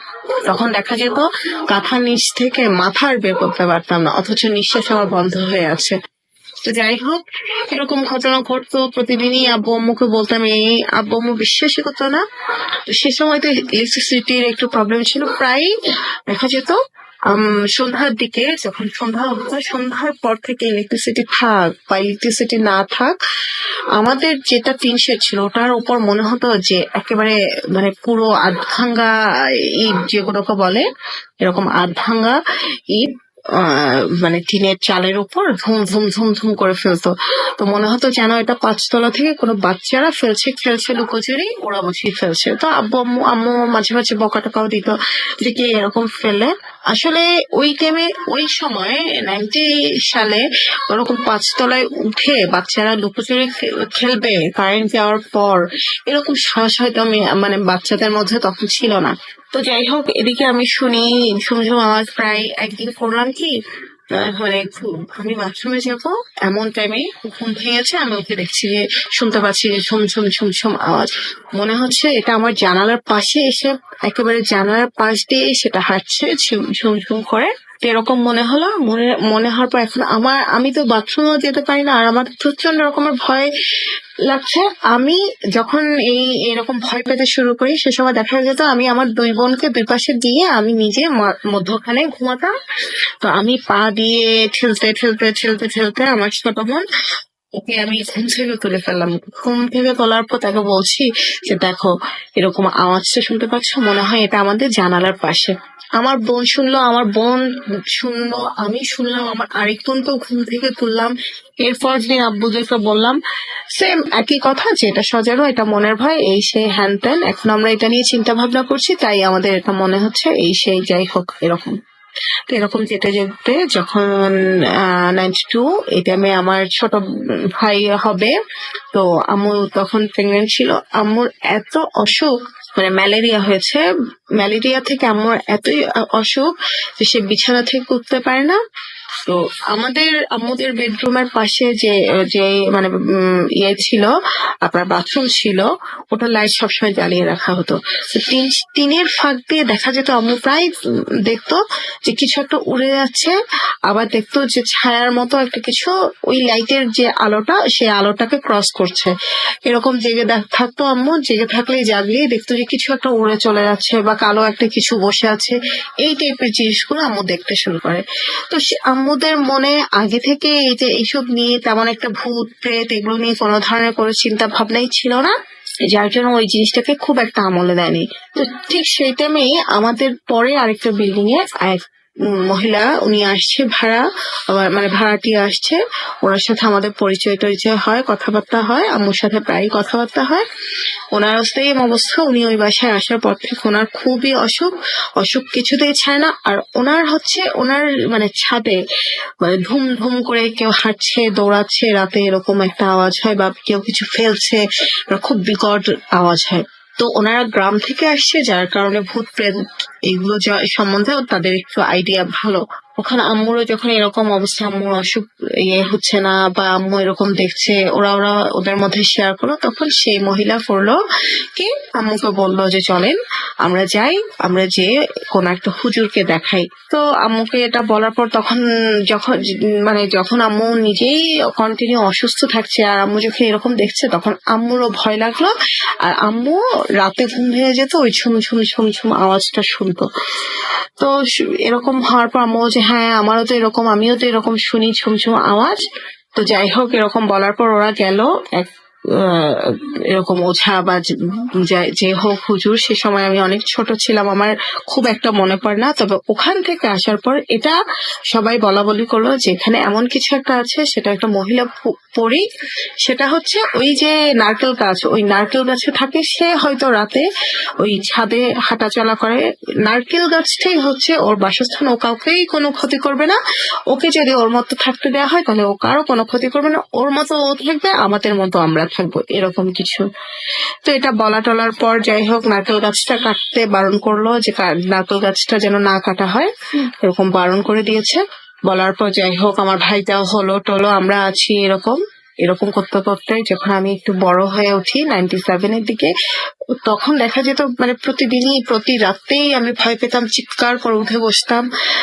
আমার মনে হতো কেউ আমার পাশে আছে দাঁড়িয়ে, আমি হাঁটলে মনে হচ্ছে কেউ আমার পেছন থেকে হাঁটছে, আমাকে ছুবে ছুবে এরকম ধরবে।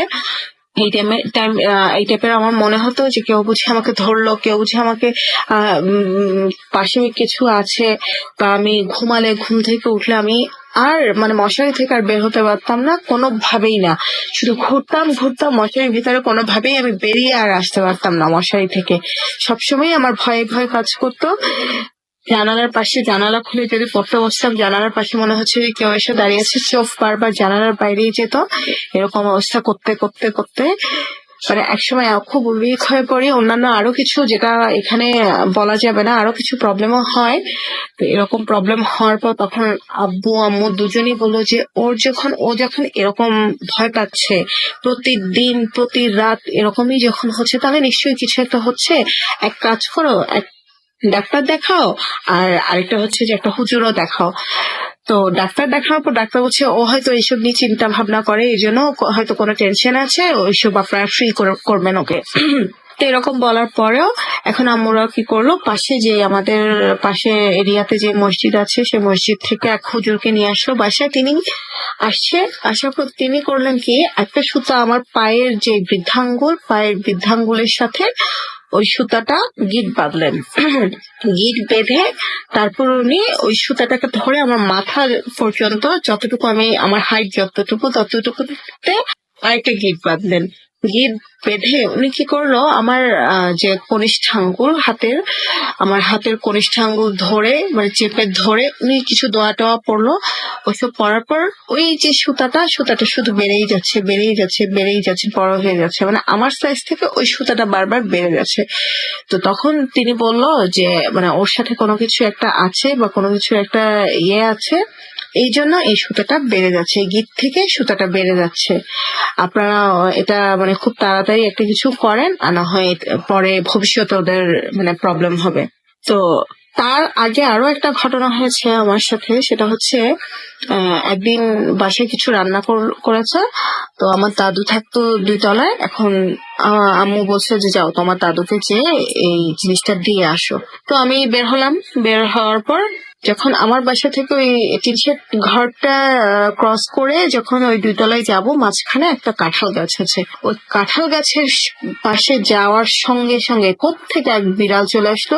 সে বিড়াল আমার চারপাশে ঘুরছে কিছুতেই আমাকে যেতে, মানে তাকে আমি ক্রস করে আমি কিছুতেই যেতে পারছি না, সে আমার চারপাশে ঘুরছে। হঠাৎ আমি দিলাম এক চিৎকার দেওয়ার সঙ্গে সঙ্গে আব্বু এসে দরজা খুললো। কি হয়েছে, তুমি এভাবে চিৎকার দিচ্ছ? তুমি উপরে যাওনি? আমি বলছি যে বিড়ালটা আমাকে যেতে দিচ্ছে না। তো আব্বু বলে কোথায় বিড়াল, কোথায়?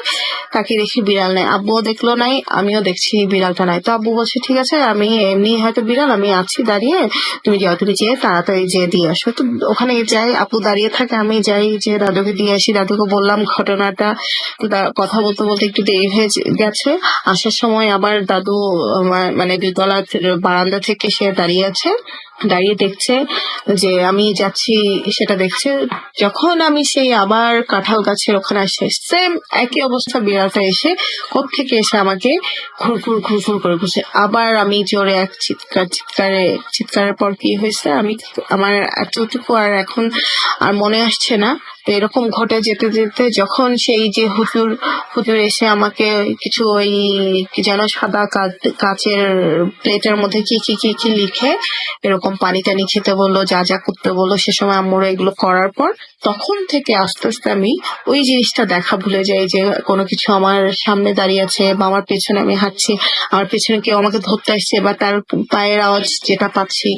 এরকম যখন হলো, এই ঘটনাটার পর যখন হুজুর কাছ থেকে জানতে পারলো যে এই অবস্থা বা এই ব্যাপার, তখন আর আব্বু আম্মু এদিক ওই দিক চিন্তা করলো না। চিন্তা না করে কি করলো, ওই গাছ যেটা ছিল নারকেল গাছ, গাছটা কেটে ফেললো। তো গাছটা কাটার পর এরপর আসলে আমার এত আর কিছু মনে নাই যে এরপর থেকে কখন যে আস্তে করে সেই শব্দটা বিলীন হয়ে গেল বা কিভাবে বিলীন হয়ে গেল, সেই জিনিসগুলো আমার আসলে আর মনে নেই। এই হচ্ছে আমার ঘটনা। এটা একেবারেই মানে আমার নিজের সাথে ঘটে যাওয়া ব্যাপার, যেটা আমি মানে অনুভব করতে পেরেছি বা আমি ভয় পেতাম এই সেই, বা যে আওয়াজগুলো বা আমার আম্মুর কিছু দেখা, এই ঘটনাগুলো একেবারেই সত্য। এটা কারোর কাছ থেকে শোনা ঘটনা না, এটা আমার নিজের সাথে ঘটে যাওয়া। যদি আপনার ভালো লাগে তাহলে আপনারা এই ঘটনাটা শেয়ার করতে পারেন। ধন্যবাদ। Bhoot FM. The night comes alive with Grameenphone.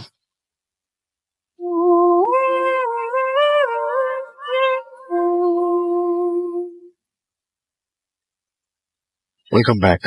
শুনছেন সবসময় রেডিও ফুর্তি এডিট এফএম, আমি রাসেল আছি সাথে, এবং চলছে ভূত এফএম। আপনাদের সবাইকে আরো একবার স্বাগত জানাচ্ছি। আমি দেখতে পাচ্ছি যে আমাদের এখানে শেখ আজহার রাফি অ্যাপের ছবি আপলোড করেছেন এবং তিনি শুনছেন আমাদেরকে। রাব্বি আমাদের সাথে আছেন এবং তিনি লিখেছেন অডিও ক্লিপটি ভালো ছিল। আপন মানুষ আমাদের সঙ্গে আছেন এবং আমাদের সঙ্গে আছেন দেখতে পাচ্ছি বাইজিদ, তিনি শুনছেন আমাদেরকে। আমাদের সঙ্গে আছেন পলাশ আহমেদ পলাশ এবং তিনি সিলেট থেকে শুনছেন। নাজমুল হাসান আমার সঙ্গে আছেন ফেনী থেকে। আমার সঙ্গে আছেন দেখতে পাচ্ছি এছাড়াও চিটাগং থেকে কুমিল্লা আসলাম এবং অ্যাপ দিয়ে শুনতে শুনতে আসছেন তিনি তাহের খান। আমাদের সঙ্গে আছেন এটা হচ্ছে মেহেদি হাসান, পাটুরিয়া থেকে শুনছেন তিনি। মোহাম্মদ ইউনুস আছেন এবং বাবু হাই বেস্ট তাই লিখেছেন। আমাদের সঙ্গে আছেন দেখতে পাচ্ছি তানিম আনাম, সিলেট থেকে তিনি আছেন আমাদের সঙ্গে। আমাদের সঙ্গে আছেন দেখতে পাচ্ছি মুস্তাফিজ দীপু। কিভাবে রেডিও ফুর্তি অনলাইন থেকে ডাউনলোড, আচ্ছা অনলাইন থেকে শুনবো, সৌদি আরব থেকে বলছি। আপনি যেটা করবেন সেটা হচ্ছে, আপনি যদি অ্যান্ড্রয়েড ইউজার হন তাহলে আপনি যাবেন গুগল প্লে স্টোরে, আর আপনি যদি আইওএস ইউজার হন তাহলে আপনি যাবেন অ্যাপ স্টোরে এবং সেখানে গিয়ে আপনি টাইপ করুন রেডিও ফুর্তি এবং স্পেলিংটি হচ্ছে RADIOFORTI ফুর্তি, রেডিও ফুর্তি, রেডিও স্পেস ফুর্তি। দেখবেন যে আমাদের অ্যাপটা দেখতে পাবেন আপনি পার্পল কালারের এবং সেই অ্যাপটি আপনি ফ্রি ডাউনলোড করতে পারবেন। কামরুল ইসলাম আমাদের সঙ্গে আছেন এবং আমাদের সঙ্গে আছেন দেখতে পাচ্ছি এছাড়াও সুমাইয়া হাবিব প্রিয়া, এছাড়াও সাগর হাসদা আমাদের সঙ্গে আছেন, গ্রামের ঘটনা শুনতে চেয়েছেন। আমাদের সঙ্গে আছেন দেখতে পাচ্ছি এছাড়াও আরো অনেকেই, যেমন আমাদের সঙ্গে আছেন দিশা চৌধুরী, এছাড়াও আছেন আমাদের সঙ্গে এই মুহূর্তে বাস্তবতার প্রতীক নাম, ওকে, নুসরাত মালা আমাদের সঙ্গে আছেন। আমাদের সঙ্গে আছেন দেখতে পাচ্ছি হাসান রাজা সহ আরো অনেকে।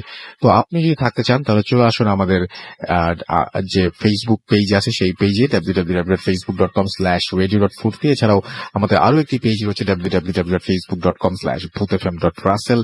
এই পেজে এসেও আপনি আপনার ঘটনা, কোনটা ভালো লাগলো, কোনটা খারাপ লাগলো, কোনটা কি অবস্থা সেটা আপনি জানাতে পারেন। এখন যেটা করব সেটা হচ্ছে, আমি দেখতে পাচ্ছি যে আরো আমাদের যে ভূত এফএমের যে পেজটা আছে সেই পেজেও অনেকে লিখছেন, যেমন আমাদের এখানে লিখছেন হৃদয় এবং তিনি রাশিয়া থেকে শুনছেন এই মুহূর্তে। রিপন অভি আমাদের সঙ্গে আছেন, নাসিম আমাদের সঙ্গে আছেন। আমাদের সঙ্গে আছেন দেখতে পাচ্ছি গাজী আব্দুল্লাহ খুলনা থেকে শুনছেন, ঢাকা থেকে আছেন দেবরাজ, এছাড়াও আছেন দেখতে পাচ্ছি এমডি অন্তর অরিদ এবং আমাদের সঙ্গে দেখতে পাচ্ছি আছেন লাবিব ইয়াসির। অনেকের কাছে ঘটনা ভালো লাগছে, অনেকের কাছে ঘটনা ভালো লাগছে না। আমরা ট্রাই করছি আপনাদেরকে আরো ভালো ঘটনা উপহার দেওয়ার। এখন যেটা করব সেটা হচ্ছে সরাসরি চলে যাব আমাদের পরবর্তী অতিথির কাছে। আপনার নামটা বলে আপনার ঘটনা প্লিজ শুরু করবেন এবং আপনি ভাই, জানতে চাই কোথা থেকে এসেছেন। আমি মামুন, আমি এসেছি ঢাকা নিউজ কার্টন থেকে। ওকে, চলে যায় আপনার ঘটনায়। আমি যে জায়গার ঘটনাটা বলবো ওটার নাম বলতে পারবো না, কিছু প্রবলেম আছে আমাদের। Okay. তো ঘটনাটা হচ্ছে 2004 সালে। হুম, তখন আমি ক্লাস 7-এ পড়ি মূলত। তো আমরা যখন যেখানে থাকতাম, তো আমরা সব ফ্রেন্ডরা যারা স্কুল একসাথে পড়তাম তারা সবাই পাশাপাশি আর কি বাসা থাকতাম, যে এই 4-5 বিল্ডিং পর এরকম ভাবে সবাই থাকতাম। তো ওই 4 সালে যখন আমাদের রোজার মাস আসে, তো আমাদের ফ্রেন্ডদের একটা টেন্ডেন্সি ছিল যে রোজার মাসে সেহরি খেয়ে আগে বের হবে, সে সবাইকে ডাক দিবে। ডাক দিয়ে আমরা সবাই আর কি মূলত একটু আগেই বের হতাম, যাতে আমরা একটু বেশি সময় পাই সবাই একসাথে মজা করার জন্য। তো ঘটনার দিন আমি কোনো ক্রমে আর কি 3টা 3:30টার মধ্যে, অলমোস্ট 3টার দিকে আমার ঘুমটা ভেঙে যায়। তো আমি উঠি, দেখি যে 3টার মতো বাজে। তো তখন আমি আমার আম্মুকে ডাক দিই, আম্মু বলে এখনো তো অনেক সময় আছে। আমি বললাম আচ্ছা আমি খেয়ে নিই। তো আমি আমার সেহরি শেষ করে আমি যথারীতি প্রতিদিনকার রুলস এর মতো সবাইকে ডাক দেওয়ার জন্য বের হলাম। তো বলে রাখা ভালো যে আমরা যেখানে থাকতাম, তো সবার বাসার মাঝখানে একটা কবরস্থান আর কি, ওই মহল্লার কবরস্থান আছে। তো ওই কবরস্থানের আশপাশে দিয়ে সবার বাসা। তো আমি যথারীতি, আর ওই কবরস্থানের যে পাশের গলি ওখানে আমরা মূলত সবসময় একসাথে আড্ডা দিতাম। তো যখন আমি গেলাম, তো যে সবার ফার্স্ট আমার যে বন্ধুর বাসায় একেবারে কবরস্থানের দেয়াল ঘেসে ওকে ডাক দিলাম জানলা দিয়ে যে আমি তো আসছি, তুই বের হ। তো বলতেছে যে আমি খাওয়া দাওয়া করে নি, আমি আসতেছি। তো আমি বললাম তুই ঠিক আছে বের হ, আমি অন্য ওদেরকে ডাক দিই। আমি তো আরো আমার 4-5 বন্ধুর বাসায় আর কি যা নক করলাম, তো সবার লাস্ট যে বন্ধু বাসায় গেলাম, সে তোর আম্মা বললো এখন উঠিনি। আচ্ছা, আমি বললাম যে আন্টি ওরে বলে আমরা সবাই বাইরে গেছি। তো আমরা যথারীতি যেখানে থাকতাম দাঁড়ানো, আমি ওই বইলে আমি ঠিক ওই জায়গায় চলে গেলাম যে অবস্থানে পাশের দেওয়ালে, ওখানে যা দাঁড়াই যে ওরা সবাই আস্তে আস্তে আসবে। তো আমি কবরস্থানের দেওয়ালটা হচ্ছে আপনার কোমর হাইটে, তো ওখানে হাতটা ভর দিয়ে পাটা দেওয়ালের দিকে দিয়ে আমি দাঁড়ায় ওদের জন্য অপেক্ষা করতেছি। তো তখন হঠাৎ করে আমি আমার বাম পাশের দিকে তাকাই, কারণ বাম পাশের দিকে তাকায় দেখি যে এক সিরিয়ালে 7 থেকে 8 জন লম্বা সাদা আলখাল্লা পরা মানুষ দাঁড়ানো আর কি। আবছা আলো, ফেস অতটা ফোকাস না তখন আর কি, অত দূর থেকে আমি যত দূর ডিস্টেন্স ছিলাম যে এতটা ফেস ফোকাস না। তো দেখলাম তারা কবরস্থানে দেয়ালে পাশে দাঁড়ায় আছে। আমি সম্ভবত বললাম যে মনে হয় সেরি খেয়ে উঠছে, তারা মনে হয় তার কোনো আত্মীয় বা আত্মীয় স্বজনের কবর জিয়ারত করতেছে। আমি একটু দূর থেকে ফার্স্টে চিনার চেষ্টা করলাম, যেহেতু মহল্লার কবরস্থান তো চিনার কথা যে আমাদের এই পরিচিত কেউ কিনা। তো অত দূর থেকে আমার মনে হলো না যে আমি ওনাদের কাউকে চিনতে পারলাম। তা আমি ভাবলাম যে চিনতে পারি না, তো দূর থেকে ওনা ভালো করে দেখতেছি না, এই কারণে হয়তো আমি চিনতে পারতেছি না। তো আমি আমার জায়গাতে দাঁড়ায় রইলাম। তো হঠাৎ করে ওনারা আবার আমার দিকে আসা শুরু করলো আস্তে আস্তে। ওটা আমি যখন ওনাদের যে সিরিয়ালে আসতেছে সামনের জন যখন আমার প্রায় 4-5 হাত ডিস্টেন্স আসছে, তখন আমি দেখতে পেলাম যে ওনারা আমার দিকে আসতেছে। তখন আমি দেখলাম যে অনেক মানে আপনার স্মেলটা অনেক ভালো, মানে একটা সুগন্ধি আতর স্মেল আসতেছে অনেক। তো আমি এটা দিয়ে দাঁড়ায় রয়েছি, আমি ভাবলাম যে ওনারা চলে যাক। তো ওনাদের যে সবার ফার্স্টে ছিল সে আমাকে মানে বললো ওইভাবে যে এই তুমি এখানে কি করো। আমি একটু মানে থতমত খেয়ে গেছিলাম যে আমি এক্সপেক্ট করিনি যে এরকম কিছু আমাকে ওনারা জিজ্ঞাসা করবে। তখন আমি বললাম যে আমি নামাজে যাবো, আমার বাকি সবার জন্য ওয়েট করতেছি। যাও নামাজে যাও, এখানে দাঁড়ায় থাকা লাগবে না। আমি বললাম যে আচ্ছা ঠিক আছে আমি যাচ্ছি, ওরা একজন আসলে চলে যাবো। এরা বলে তো ওনারা আমার সামনে দিয়ে আস্তে আস্তে যাওয়া শুরু করলো। তো যেহেতু আমাদেরই মহল্লা, তো আমরা সবাই ওখানে অনেকদিন যাবতই থাকি। তো আমি চিন্তা করলাম যে এই লোক কে, আমি তার জীবনে কোনোদিন দেখি নাই, আমাদের মহল্লা আমার এরকম ভাবে বললো। হ্যাঁ, আমি একটু ভালো করে তাকে চেনার চেষ্টা করলাম যে আমি চিনি কিনা। তখন দেখলাম যে ওনার মনে অনেক আলোকিত লাইটফুল একটা চেহারা, অনেক বড় বড় দাড়ি। তো আমি ওনার দিকে যে ফার্স্টে ছিল আমাকে কথাগুলি বললো তার দিকে তাকায় আছি। তো আমি জাস্ট আমার হেডটা লেফট থেকে রাইটে টার্ন করে ওনাকেই দেখতেছি। উনি যখন আমাকে ক্রস করে 6 থেকে 7 হাত দূরে গেছেন আর সিরিয়ালে বাকিরা আসতেছে, তো তখন দেখলাম যে উনি ওখান থেকে নাই, মানে ভ্যানিশ হওয়া শুরু করলো উনি। তারপর ওনার ঠিক পিছনের জন এইভাবে এক একজন করে জাস্ট ভ্যানিশ হতে শুরু করলো। তা আমি প্রথমে ভাবলাম যে হয়তো সামনে আরেকটা গলি ছিল, ওদিক চলে যাচ্ছে কিনা বোঝার চেষ্টা করলাম। বুঝতে বুঝতে দেখি যে আমার যে সামনের জন ছিল ইমিডিয়েট সবাই, মানে ওনাদের যে লাস্টের জন, উনি আমার চোখের সামনে আইসা পড়ছে। তো উনি আসার পর আমি ওনার দিক তাকাইছি, তো উনি আমার দিক তাকায় একটা হাসি দিল। হাসি দিয়া দেখলাম মানে আমার চোখের সামনে উনিও ভ্যানিশ, উনিও মনে হয় যে হাওয়ায় মিলাই গেল। এইটা দেখার পর তখন আমি আর কিছু বলতে পারিনি। তখন দেখি যে আমার সবার ফার্স্টে যে ফ্রেন্ডকে ডাক দিয়েছিলাম, ও আইসা আমার ওর বাসায় আমি আছি। তো বাকি সবাই দাঁড়ায় আছে, কিরে তোর কি হয়েছে? তখন আমি বললাম যে আমি এখানে কেন। তুই এখানে কেন মানে তুই তো ওই বিল্ডিং এর নিচে পড়েছিলি, তোর কি হয়েছে? তখন আমি ওদেরকে বললাম যে তো দোস্ত এরকম এরকম সমস্যা হয়েছিল। পরবর্তীতে ওরা বললো আচ্ছা ঠিক আছে তাহলে তুই চল তোর বাসায় দিয়ে আসি। তো বাসায় পরবর্তীতে ওরা আমার বাসায় দিয়ে আসে। সবচেয়ে আশ্চর্যকর বিষয়, যেখানে আমি সবচেয়ে বেশি সময় স্পেন্ড করি ওই জায়গাতে এমন একটা মানে নিজেই কল্পনার বাইরে যে আমি যেখানে সবচেয়ে বাসার পরে সেফ ফিল করি, সেখানে আমার এরকম একটা ঘটনা ঘটবে যেখানে আমি পরবর্তীতে দাঁড়াইতেও ভয় পাবো। জি, thank you so much. Thank you আপনার ঘটনার জন্য আপনার অনেক ধন্যবাদ। আমরা চলে যাব একটা ইমেইলে এবং আশা করছি যে এই ইমেইলটা আপনাদের ভালো লাগবে। তো পড়ছি যেভাবে লিখেছেন। রাসেল ভাই আসসালামু আলাইকুম। ওয়ালাইকুম সালাম। তিনি লিখছেন যে আশা করি আজও সব সময়ের মতো ভালো আছেন। আমি একজন ছোটখাটো ব্যবসায়ী, ব্যবসা ছোট হলেও আমার অনেক ব্যস্ত থাকতে হয়। ব্যস্ততার মাঝেও আমি শুক্রবার মাঝরাতে ভূত এফএম টিউন করতে ভুলি না। অনেকদিন ধরে ইচ্ছে ছিল ভূত এফএম এর জন্য নিজের এলাকাতে ঘটে যাওয়া ঘটনা মেইল করব, কিন্তু সময় হয়ে ওঠে না। সম্প্রতি মেইল এবং অডিও ক্লিপ নিয়ে স্পেশাল আয়োজনটা ভালো লেগেছে। সেই স্পেশাল এপিসোড শুনে আপনাকে মেইল করার ইচ্ছেটা আর দমিয়ে রাখতে পারলাম না। শুরুতেই বলে রাখি, আমার পক্ষে ভূত এফএম এ উপস্থিত হওয়া সম্ভব না। আমার মেইলটা ভালো লাগলে পড়ে শোনাবেন। আমি যে ঘটনাটি লিখছি সেটি খুবই সাম্প্রতিক কালের ঘটনা আমার এলাকার বাড়িকে কেন্দ্র করে। তবে বাড়িটিকে ভুতুরে বাড়ি বা হন্টেড হাউস ভাবার কোনো কারণ নেই। বাড়িটা নির্মিত হয়েছে মাত্র 4 বছর আগে। বাড়িটির অবস্থান ফেনী জেলার ফরহাদ নগর গ্রামে সৌদি প্রবাসী একজন ধনী ব্যক্তি শখ করে এই বাড়িটি 5 কোটি টাকা ব্যয় করে বানিয়েছেন। কিন্তু সেই বাড়িতে তিনি থাকার সুযোগ খুব একটা পান না।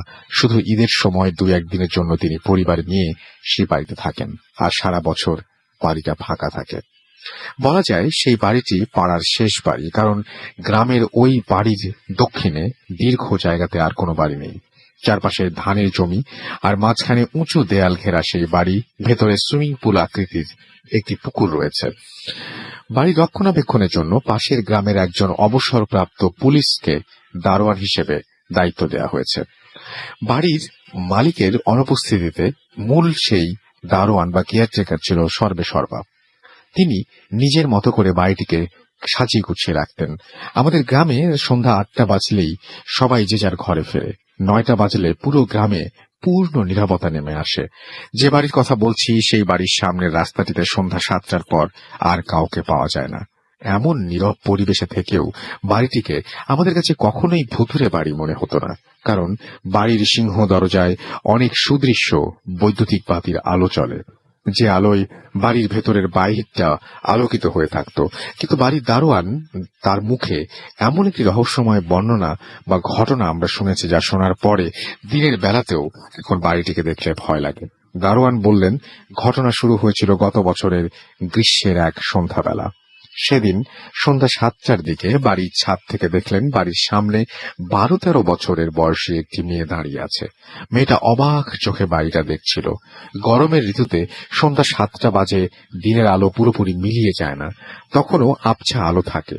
সেই আবছা আলোতে দারোয়ান মেয়েটির চেহারা স্পষ্ট দেখতে পাচ্ছিলেন। মেয়েটার গায়ের রং ছিল নিকষ কালো বর্ণের।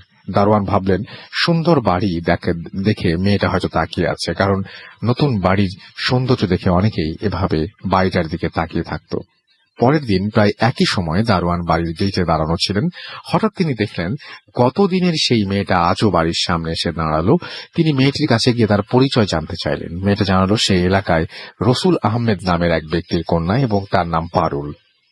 দারোয়ান পাশের গ্রামের লোক হলেও তিনি এই গ্রামের কাউকে চিনতেন না।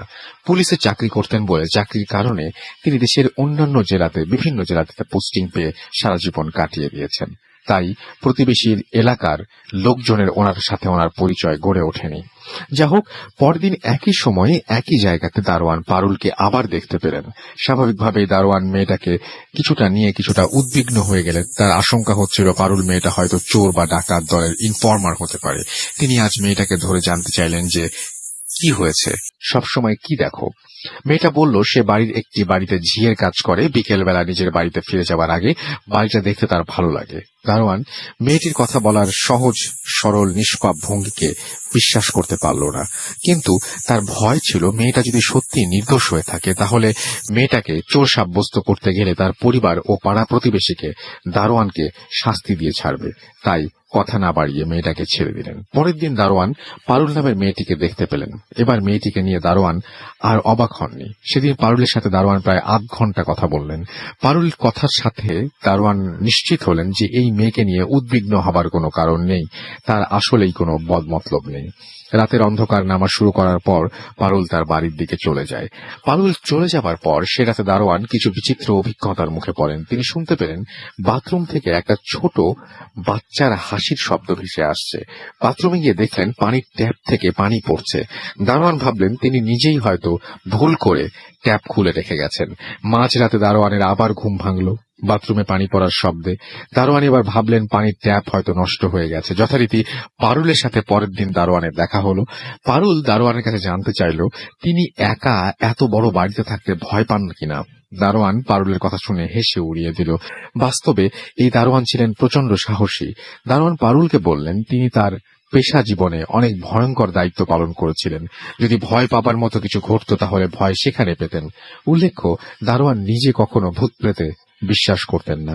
পারুল যাবার আগে দারোয়ানকে সতর্ক করে দিয়ে বলল এই বাড়িতে সাথী নামে 2 বছর বয়সী একটা মেয়ে শিশু বাস করে। এই শিশুটি 10 বছর আগে পানিতে ডুবে মারা গিয়েছে। দারোয়ান মনে করলেন পারুল তার সঙ্গে কৌতুক করছে এবং ভয়ে দেখাতে চাইছে। পরের দিন বিকেল বিকেলে আকাশে মেঘ জমতে শুরু করলো। বিকেল 5টা বাজার আগেই ঘন মেঘের কারণে সন্ধেবেলার মতো অন্ধকার নেমে এলো। বৃষ্টি আসবে দেখে দারোয়ান সবগুলো জানালা বন্ধ করে বারান্দার দরজা বন্ধ করে দোতলায় গেলেন। বারান্দা দরজা বন্ধ করতে গিয়ে হঠাৎ দারোয়ান দেখলেন নিচে একটা ছোট্ট বাচ্চা মেয়ে হাঁটছে, এবং বাচ্চাটার গায়ে কোনো কাপড় ছিল না। 2 বছর বয়সী বাচ্চাটা যেভাবে অপরিপক্ক পায়ে হেঁটে বেড়ায় সেভাবেই বাচ্চাটি হাঁটছে। দারোয়ান ভাবলো হয়তো পাশের বাড়ির কোনো বাচ্চা খেলতে খেলতে এখানে চলে এসেছে। হাঁটতে হাঁটতে বাচ্চাটা পুকুরের দিকে এগিয়ে যাচ্ছিল। সে যেভাবে পুকুরের দিকে এগিয়ে যাচ্ছিল, পুকুরে পড়ে গিয়ে নিশ্চিত কোনো দুর্ঘটনা ঘটাবে। তিনি বাচ্চাটিকে জোরে ডাক দিলেন, কিন্তু বাচ্চাটি এক মনে হেঁটেই চলেছে। দারোয়ান দোতলা থেকে নেমে বাচ্চাটির পেছনে দৌড় লাগালেন। শেষ পর্যন্ত তিনি বাচ্চাটার কাছে পৌঁছানোর আগে সে পুকুরে পড়ে গেল। তখন গ্রীষ্মকাল ছিল বলে পুকুরের কিনারে পানি বেশি ছিল না। দারোয়ান লাফ দিয়ে পানিতে পড়ে অগভীর পানিতে বাচ্চাটিকে প্রাণপণ খুঁজতে লাগলেন। তারপর তিনি দেখলেন মাঝ পুকুরে বাচ্চাটি ভেসে উঠল। মৃত মানুষ যেভাবে ভেসে ওঠে ঠিক সেভাবে বাচ্চাটি স্থির হয়ে আছে। দারোয়ান দ্রুত মাঝ পুকুরে সাঁতরে গেলেন, কিন্তু পুকুরের মাঝামাঝি গিয়ে তিনি টের পেলেন কেউ একজন তার পা ধরে নিচের দিকে গভীর পানির দিকে টেনে নিতে যাচ্ছে। তারপর তিনি বুঝতে পারলেন হাতগুলো তাকে টানছে, যে হাতগুলো সে হাতগুলো ছোট বাচ্চার মতো।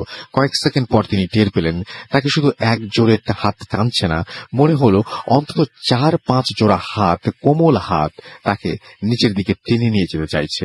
দারোয়ান ভয় পেলেন, জোরে পা নেড়ে হাতগুলোকে ছাড়িয়ে পানিতে উঠে ভেসে উঠলেন। পানির ওপরে ওঠার পরে তিনি সেই বাচ্চাটিকে পুকুরের ঘাটে উঠে হেঁটে যেতে দেখলেন। কিছুক্ষণ পর ঝুম বৃষ্টি হলো। দারোয়ান বাচ্চাটির কথা ভেবে কিছুই বুঝতে পারছিলেন না। এই বাচ্চাটি কি তার মনের ভুল ছিল? কিন্তু মনের ভুল দেখে তো এত দীর্ঘ সময় ধরে থাকা যায় না। বৃষ্টির কারণে পরদিন দুপুরবেলা পর্যন্ত দারোয়ান বাড়ি থেকে বের হতে পারলেন না। সন্ধ্যায় আবার পারুলের সাথে দারোয়ানের দেখা হয়। দারোয়ান খেয়াল করলেন পারুলের চোখ মুখ খুব শুকনো। শীতকালে যেভাবে মানুষের ত্বক ঠোঁট শুকিয়ে যায়, তার ত্বক ঠোঁট সেভাবেই ফেটে গেছে। অথচ সেদিন ছিল বৃষ্টি ভেজা আর্দ্র আবহাওয়ার দিন। সেদিন কারো ঠোঁট এভাবে ফেটে যাওয়ার কথা না। যাই হোক, দারোয়ান আগের দিন দেখা বাচ্চাটির কথা পারুলকে বললেন। পারুল নিজেই দারোয়ানকে জিজ্ঞেস করলো তিনি কোনো বাচ্চা দেখেছিলেন কিনা। বললেন না দারোয়ান, তার আগেই পারুল জিজ্ঞেস করলেন। দারোয়ান মনে মনে অবাক হলেন পারুল কিভাবে বাচ্চাটার কথা জানলো। তবে তিনি সম্পূর্ণ অস্বীকার করে বললেন তিনি কোনো বাচ্চা টাচ্চা দেখেননি। পারুল আজও দারোয়ানকে সতর্ক করে দিলেন, বললেন এই বাড়িতে 2 ছেলে মেয়ে থাকে। মেয়েটা হলো সাথী আর ছেলেটার নাম মাহতাব। মাহতাব ছেলেটা 20 বছর আগে পাশের এক বাড়িতে কুকুরের কামড়ে মারা গিয়েছিল। পারুল বলল তিনি যেন বাচ্চাগুলোকে বাড়ি থেকে না তাড়িয়ে দেন। দারোয়ান পারুলের কথা হেসে উড়িয়ে দিলেন, কিন্তু তার মন কেমন যেন করে উঠল। একটা ভয় তার মনে ঢুকে গেল। সেদিন রাতের বেলা দারোয়ানের ঘুম আসছিল না। মাঝরাতে তিনি উপরের ঘরে শিশুর ধূপধাপ, দৌড়ানোর শব্দ আর খিলখিল করে হাসির আওয়াজ শুনতে পেলেন। তিনি সাহস করে সিদ্ধান্ত নিলেন কি ঘটছে তা দেখবেন। একটা লাঠি আর টর্চ নিয়ে তিনি ওপরের দিকে উঠে গেলেন। ওপরে গিয়ে তিনি আবারও হাসির শব্দ পেলেন। তিনি খেয়াল করে দেখলেন বাড়ির মালিক নিজের জন্য বিশেষভাবে যে বেডরুম বানিয়েছেন সেই রুম থেকেই আওয়াজটা আসছে। পা টিপে টিপে তিনি সেই ঘরে ঢুকে আলো জ্বালালেন। তিনি দেখতে পেলেন খাটের সাথে 7-8 বছরের একটা ছেলে দাঁড়িয়ে আছে। ছেলেটিকে দেখে তিনি শিউরে ওঠেন। শুটকি মাছের চোখের মতো চোখগুলো শুকিয়ে গেছে, বসে গেছে, আর ঠোঁট দেখে মনে হচ্ছিল তীব্র শুকনো আবহাওয়ায় তার ঠোঁট ফেটে কাঠ হয়ে গেছে। দারোয়ান ভয়ে জিজ্ঞেস করলেন তুমি কি জোরে জোরে হাসছিলে? ছেলেটি মাথা নাড়িয়ে জানালো সে হাসেনি। দারোয়ান আবার জিজ্ঞেস করলেন কে হাসছিল? ছেলেটি হাত ইশারা করে খাটের নিচে দেখালো। দারোয়ান টর্চের আলো ফেলে দেখলেন গতদিন বিকেলে যে বাচ্চাটিকে তিনি পুকুরের পাড়ে যেতে দেখেছিলেন সেই বাচ্চাটা খাটের নিচে জড়সড় হয়ে বসে আছে। তার সারা গা পানিতে ভেজা, গা বেয়ে পানি পড়ছে, মনে হচ্ছিল এই মাত্র পানি থেকে উঠে এসেছে। দারোয়ান আর কোনো কথা বলতে পারলেন না। তিনি ভয় পেয়ে দৌড়ে বাড়ি থেকে বের হয়ে গেটের গার্ডরুমে চলে গেলেন। সেই রাতে তার ঘুম হচ্ছিল না। ফজরের নামাজের পর দারোয়ান মসজিদে একজন মুরব্বীকে নিয়ে বসলেন। মুরব্বীর কাছে জানতে চাইলেন সাথী নামের কোনো বাচ্চা কখনো পানিতে পড়ে মারা গিয়েছিল কিনা। মুরব্বী জানালেন 15 বছর আগে তার চাচাতো ভাইয়ের 2 বছর বয়সী এক মেয়ে ছিল, তার নাম ছিল সাথী। মেয়েটা পানিতে খেলতে পছন্দ করত। টিউবওয়েল দেখলেই সে পানি দৌড়ে গিয়ে টিউবওয়েল চেপে পানি ফেলার চেষ্টা করত। পানি দেখলেই সেদিকে দৌড়ে যেত। মেয়ে পুকুরের পাড়ে যাবে এই আশঙ্কায় তার মা সারাক্ষণ পানি থেকে দূরে রাখার চেষ্টা করত, কিন্তু এক গ্রীষ্মের সকালে বাড়ির সামনে মজা ডোবায় সে ডুবে মারা যায়। দারোয়ান এবার জানতে চাইলেন মাহতাব নামে এই এলাকায় কোনো ছেলে কুকুরের কামড়ে মারা গিয়েছিল কিনা। মুরব্বী অবাক হলেন। তিনি দারোয়ানকে বললেন, মাহতাব এই এলাকার ছেলে ছিল না। প্রায় 20 বছর আগে মাহতাবের মা ভূঁইয়া বাড়িতে ঝিয়ের কাজ করত। তাদের পৈতৃক নিবাস ছিল বরিশাল। মাহতাব যখন 8 বছরের ছেলে তখন জলাতঙ্ক রোগে আক্রান্ত হয়ে প্রচন্ড পিপাসার্থ অবস্থায় এক গ্রীষ্মের রাতে মৃত্যুবরণ করে। এত দীর্ঘ সময় পর মাহতাবের কথা কারোরই মনে নেই। মুরব্বী দারোয়ানের কাছে জানতে চাইলেন তিনি কার কাছ থেকে মাহতাবের কথা শুনেছেন। দারোয়ান মুরব্বীকে বললেন, এই এলাকার রসুল আহমেদের মেয়ে পারুল তাকে এই 2 শিশুর কথা বলেছে। দারোয়ান বললেন তিনি মুরব্বীর সাথে কথা বলে পারুলের বাড়ি দেখতে চাইলেন বা তার সাথে দেখা করতে চাইলেন। মুরব্বী আগের চেয়েও বেশি বিস্মিত হলেন। তিনি জানলেন রসুল আহমেদের ছোট মেয়ে পারুল মাহতাবের মতো জলাতঙ্ক রোগে আক্রান্ত হয়েছিল। জলাতঙ্ক রোগে ভুগে 2005 সালে এক গ্রীষ্মের সকালে সে মারা যায়। ঘটনাটি এটাই। এর কোনো ব্যাখ্যা আমরা খুঁজে পাইনি। সঙ্গত কারণে বাড়ির মালিক এবং দারোয়ানের নাম উল্লেখ করিনি। ভালো লাগলে পড়ে শোনাবেন। ভালো থাকুন। সাইফুল ইসলাম, ফরহাদনগর, ফেনী। সাইফুল ইসলাম, আমার একটা প্রশ্ন আছে আপনার কাছে, আর সেই প্রশ্নটি হচ্ছে যে আপনি যে দারোয়ানের কথা বলছেন তিনি যখন মুরব্বীর সাথে কথা বললেন এবং কথা বলে সিদ্ধান্তে আসতে পারলেন, সব ঘটনা জানতে পারলেন, তারপর থেকে তিনি পারুলকে আর দেখতে পেয়েছিলেন কিনা পরবর্তী ইমেইলে এই জিনিসটা ক্লিয়ার করবেন আশা করব। সেই প্রত্যাশা রেখে চলে যাব একটা ছোট্ট বিরতিতে এবং বিরতির পরে আবারও ফিরে আসবো। তার আগে বলে দেই, আমাকে যদি ইমেইল করতে চান আমার ইমেল অ্যাড্রেস হচ্ছে bhutfm@radiofurti.fm, আর আমাদের ফেসবুকের আইডি হচ্ছে, আমাদের ফেসবুকের লিঙ্কটি হচ্ছে www.facebook.com/radio.furti and www.facebook.com/bhutfm.russell। চলে যাব একটা ছোট্ট বিরতিতে, ফিরে আসবো এখনই। Stay tuned to Radio Furti FM and Do Furti. Bhoot FM. The night comes alive with Gramophone.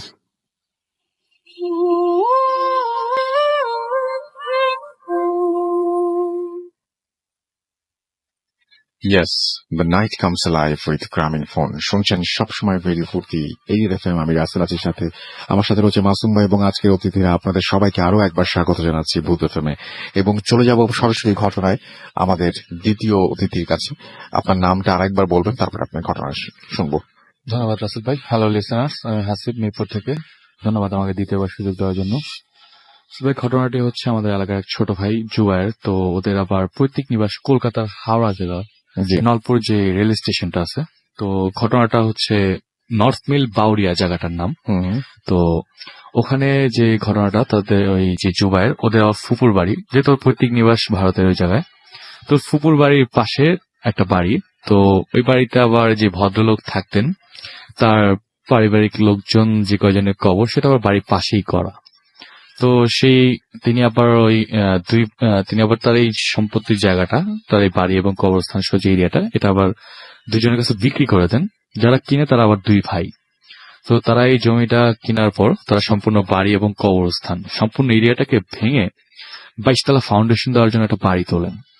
তো 22 তলা ফাউন্ডেশন দেওয়ার পরে যেহেতু অনেকখানি খনন করতে হয়, তো আশেপাশের কবরস্থানে যতগুলো কবর ছিল এবং বাড়ির সম্পূর্ণ টেরাসে একবারে সম্পূর্ণ ভাঙতে হয়, ভেঙে ফেলে। তো তারপর তারা এটাকে মেনলি, তখনকার সময় এটা তাঁত শিল্প চলতো। আসলে ঘটনাটা 20 বছর আগের ঘটনা। তো তখন ওখানে কি তাঁত শিল্পটা চলতো। আচ্ছা। তো তারা ওই তাঁত শিল্পের ফ্যাক্টরিটা আর কি তাদের বাসার ওই 2টা ফ্লোরে করবে, সেই জন্য আর কি ফার্স্ট ফ্লোর অ্যান্ড সেকেন্ড ফ্লোরে। তো তারা খুব বড় করে সেই তাঁতের ইয়াটা করে। তো যেই ঘটনাটা ঘটে রাসেল ভাই, প্রথমত তাদের যে তাঁতের কার্যক্রম দিনের বেলা কোনো প্রবলেম হতো না, রাতে যে শ্রমিকগুলা কাজ করত, তো তাদের ভাষ্য মতে প্রথম অবস্থায় তারা মোটামুটি একজন কাজ করতেছে, তো পাশের রুমে আরেকজন ঠিক সেম কাজ করে যখন মুভ করতে যাচ্ছে, তার পার্শ্ববর্তী যে লোকটার সাথে সে কাজ করছে সহকর্মী, সেকে একটা রুম ক্রস করে আরেকটা রুমে যাওয়ার সাথে সাথে এই রুম থেকে তাকে ওই রুমে আবার পাচ্ছে। তো এরকম ভাবে কর্মীরা দিনের বেলা কিছু হতো না আসলে ভাই, সন্ধ্যার পর যেসব কর্মী এগুলো কাজ করতো। তো তারপর যখন তারা মোটামুটি সবকিছু বন্ধ করে একটা ব্রেকে যেত নিজেদের, তো ব্রেকে যাওয়ার পথে যেত যে এটা হলো যে আপনার কে যেন তারা তো তাদের যে মিলটা সেটা সম্পূর্ণ বন্ধ রেখে সবকিছু যেত, বাট তারা বাইরে থেকে যেটা বুঝতো যে কেউ ভিতর থেকে সেই তাঁতটা আর কি ইউজ করতেছে, তাঁত বুনতেছে।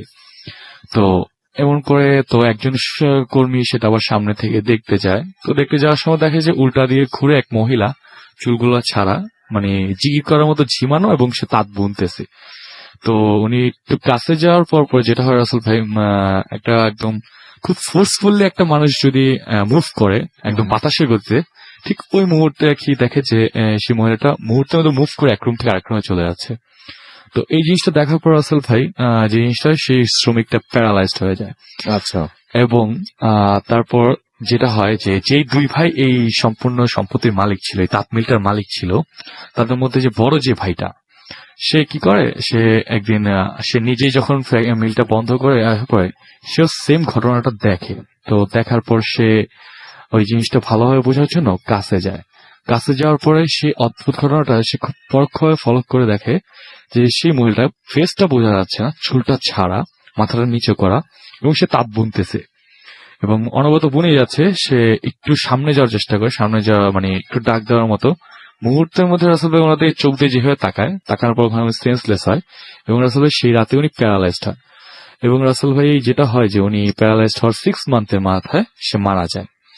এবং ঘটনাক্রমে এই ঘটনা তার ওই যে ভাই, তার ফ্যামিলির প্রত্যেকটা মেম্বারই ফেস করে, এবং প্রত্যেকটা মানুষই খুব কোইন্সিডেন্সলি প্যারালাইজড হচ্ছে এবং 6 মান্থের মাথায় মারা যায়।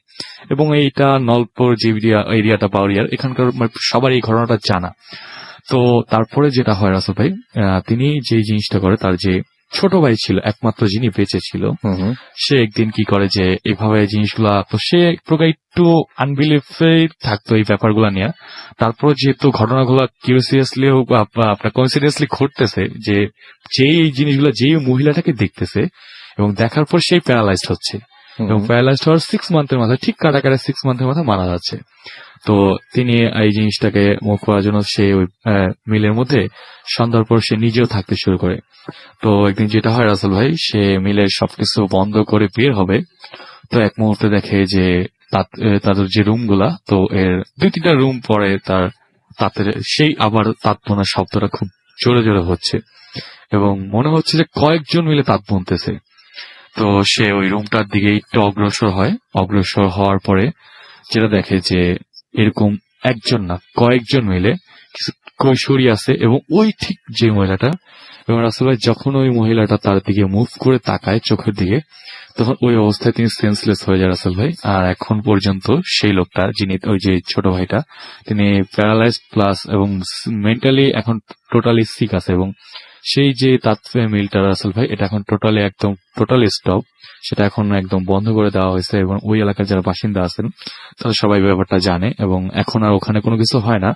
এবং শেষ পর্যন্ত সেই ছোট ভাইটা এখন প্রায় আত্মাগোল অবস্থায় আছে, এবং ফিজিক্যালি সে ডিসঅর্ডার হয়ে গেছে। তো রাসেল ভাই, এই ছিল আমার ঘটনা। ধন্যবাদ।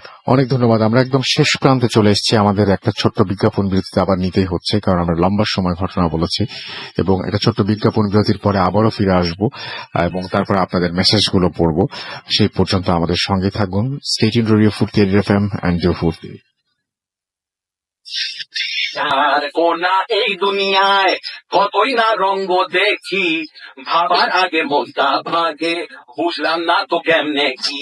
যেখানে যাও যখনই যাও আমি রেডি, তোমার যাবো না এই দুনিয়ায় আমি রেডি। যেখানে যাও যখনই যাও আমি রেডি। মনের স্পিডের সাথে পাল্লা দিয়ে ছুটতে 4G রেডি। লাইফ চলুক জিপি স্পিডে। Bhoot FM, the night comes alive with Graminphone.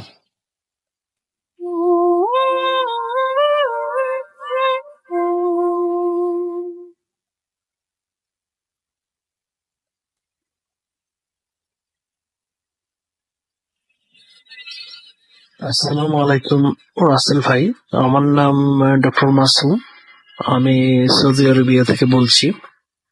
তো আমি আপনাকে যে ঘটনাটা আজকে শেয়ার করতে চাই সেটা হলো আজ থেকে প্রায় 34-35 বছর আগের ঘটনা। ধরেন আমার বাবা ছিলেন একজন ফরেস্ট অফিসার, তো সেই হিসাবে আমরা ছোটবেলায় অনেক অংশেই জঙ্গলের ফরেস্ট বাংলোতে থাকতাম বা থাকতে হয়েছে।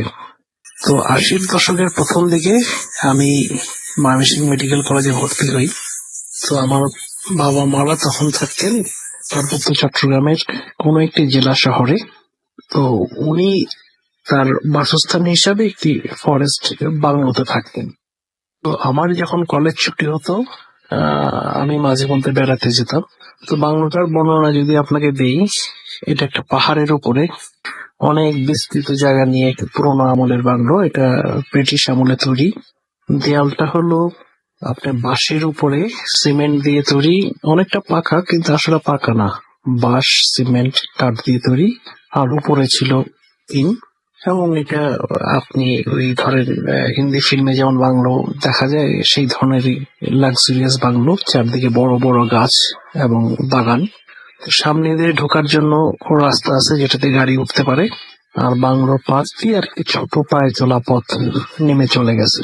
তো এই বাংলোটা বিভিন্ন ভাবে একটু নটোরিয়াস ছিল, শোনা যেত পুরনো যারা মালি বা দারোয়ান ছিল তাদের কাছে যে 1900 সালের প্রথম দিকে ধরেন যখন বাংলোটা তৈরি হয়, তো সেই আমলে বিভাগীয় কর্মকর্তা যারা তারা মূলত থাকতেন ব্রিটিশ সাদা চামড়ার। তো ওই সময় ইরানের যে তৎকালীন রাজা ছিলেন তার ভাই সেই ব্রিটিশ ইন্ডিয়ার এই অংশে আসেন বাঘ শিকারের উদ্দেশ্যে, এসে এই বিভাগীয় বন কর্মকর্তার অতিথি হিসাবে এই বাংলোতেই ওঠেন। তো তখন বাঘ শিকার করতে যেতে হতো হাতির পিঠে চড়ে। তো একদিন সেই বিভাগীয় বন কর্মকর্তা এবং সাথে ওই রাজার মানে ইরানের রাজার ভাই এবং কয়েকজন মিলে হাতি নিয়ে জঙ্গলে বাঘ শিকার করতে গিয়েছেন।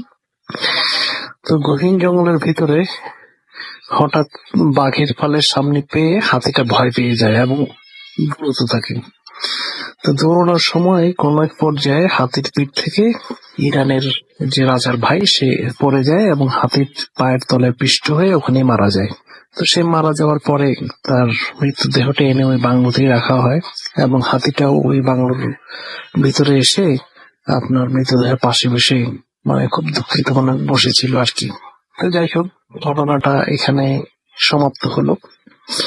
এরপরে ব্রিটিশ শাসনের অবসান হয় এবং এই অংশটা তখন তৎকালীন পূর্ব পাকিস্তান বা আজকের বাংলাদেশে রূপান্তরিত হয়। ওই বাংলোর ইতিহাস হলো যে ওই বাংলোতে যারাই থাকতেন তাদের পরিবারে কোনো না কোনো একটা দুর্ঘটনা ঘটতো। তো সেগুলোর বিস্তারিত বর্ণনা আমি দিতে চাচ্ছি না। তো আমি যেটা মানে অনুভব করলাম সেটা বলি। তো একবার ছুটির সময় আমি বেড়াতে গিয়েছি। তো সেই আমলে দৈনিক সংবাদপত্র ঢাকা থেকে ওইখানে পৌঁছতে পৌঁছতে সন্ধ্যা হয়ে যেত এবং সন্ধ্যার পরে হকাররা সাইকেলে করে করে বা হেঁটে হেঁটে বিভিন্ন অফিসারদের কোয়ার্টারে মানে বিতরণ করতো। তো একদিন ঘটনা, আর ওই হকার সাধারণত পেপার দেওয়ার জন্য ওই পায়ে চলা সিঁড়ির যে রাস্তা সেটা ইউজ করতো, তাহলে পথটা শর্টকাট হতো। তো সিঁড়ির যে রাস্তাটা সেটা এরকম আর কি, সেটা বাংলোর বাম পাশ দিয়ে নেমে গেছে জঙ্গলের ভেতর দিয়ে নামতে নামতে তারপরে এসে মূল রাস্তায় আসছে। ওই রাস্তাটা কেউ সাধারণত ইউজ করতো না, একটা লোহার গেট লাগানো থাকতো উপরে এবং বেশ গাছপালার জঙ্গল ছিল। তো একদিন হঠাৎ দৌড়াতে দৌড়াতে এসে হকার বলতেছে আমার একটু পানি দেন। তো পানি টেনে খেয়ে যখন একটু ঠান্ডা হলো তো তাকে জিজ্ঞেস করালো ঘটনা কি। তো সে বললো সন্ধ্যার পরে যখন সে ওই রাস্তা দিয়ে উঠতেছে পেপার দেওয়ার জন্য, হঠাৎ পিছন থেকে কে জানি প্রথমে ফিসফিসিয়ে এবং জোরে জোরে তার নাম ধরে ডাকতেছে। সেই কথা শুনে সে আর পিছন ফেরার সাহস পায়নি, সে এক দৌড়ে উঠে লোহার গেট টপকিয়ে ভিতরে চলে আসছে। এবং যাই হোক, এরপরে সে কোনোদিন আর ওই রাস্তাটা ব্যবহার করতো না। তো ওই বাসায় মাঝে মধ্যেই ভয়ানক ঘটনাও ঘটতো। একবার বারান্দায় কতগুলো পুরোনো আমলের ফ্যান ছিল, সেই ডিসি ফ্যানের মতো বড়। হঠাৎ করে কোনো কারণ ছাড়াই একটা ফ্যান চলতে চলতে উপর থেকে আংটা সমেত খুলে পড়ে গেল। তো ভাগ্যে সেটা কারো গায়ে পড়ে নাই। তো পরে ওই বাসা থেকে কি আর বিস্তারিত ঘটনা ঘটলো সেটা আমি জানি না, কারণ আমি তো চলে আসছি আমার সেই হোস্টেলে। তো ওই বাসাতে থাকা অবস্থায় আমার বাবার চাকরি জীবনে কতগুলা ঝামেলা বা দুঃখজনক ঘটনা ঘটে। তো 1984 সালের মাঝামাঝি আমাদেরকে ওই বাসটা ছেড়ে ঢাকায় চলে আসতে হয়। তো ওই বাংলোটা এখনো আছে, আমি যতটুকু জানি, ইন্টারনেটে যতটুকু দেখেছি। পরবর্তীতে কারোর সাথে এরকম ঘটনা ঘটেছে কিনা আমার জানা নেই। আপনার কাছে এটা ভালো লাগলে পাঠকদের সাথে শেয়ার করতে পারেন। ধন্যবাদ রাসেল ভাই। Bhoot FM. The night comes alive with Gramophone.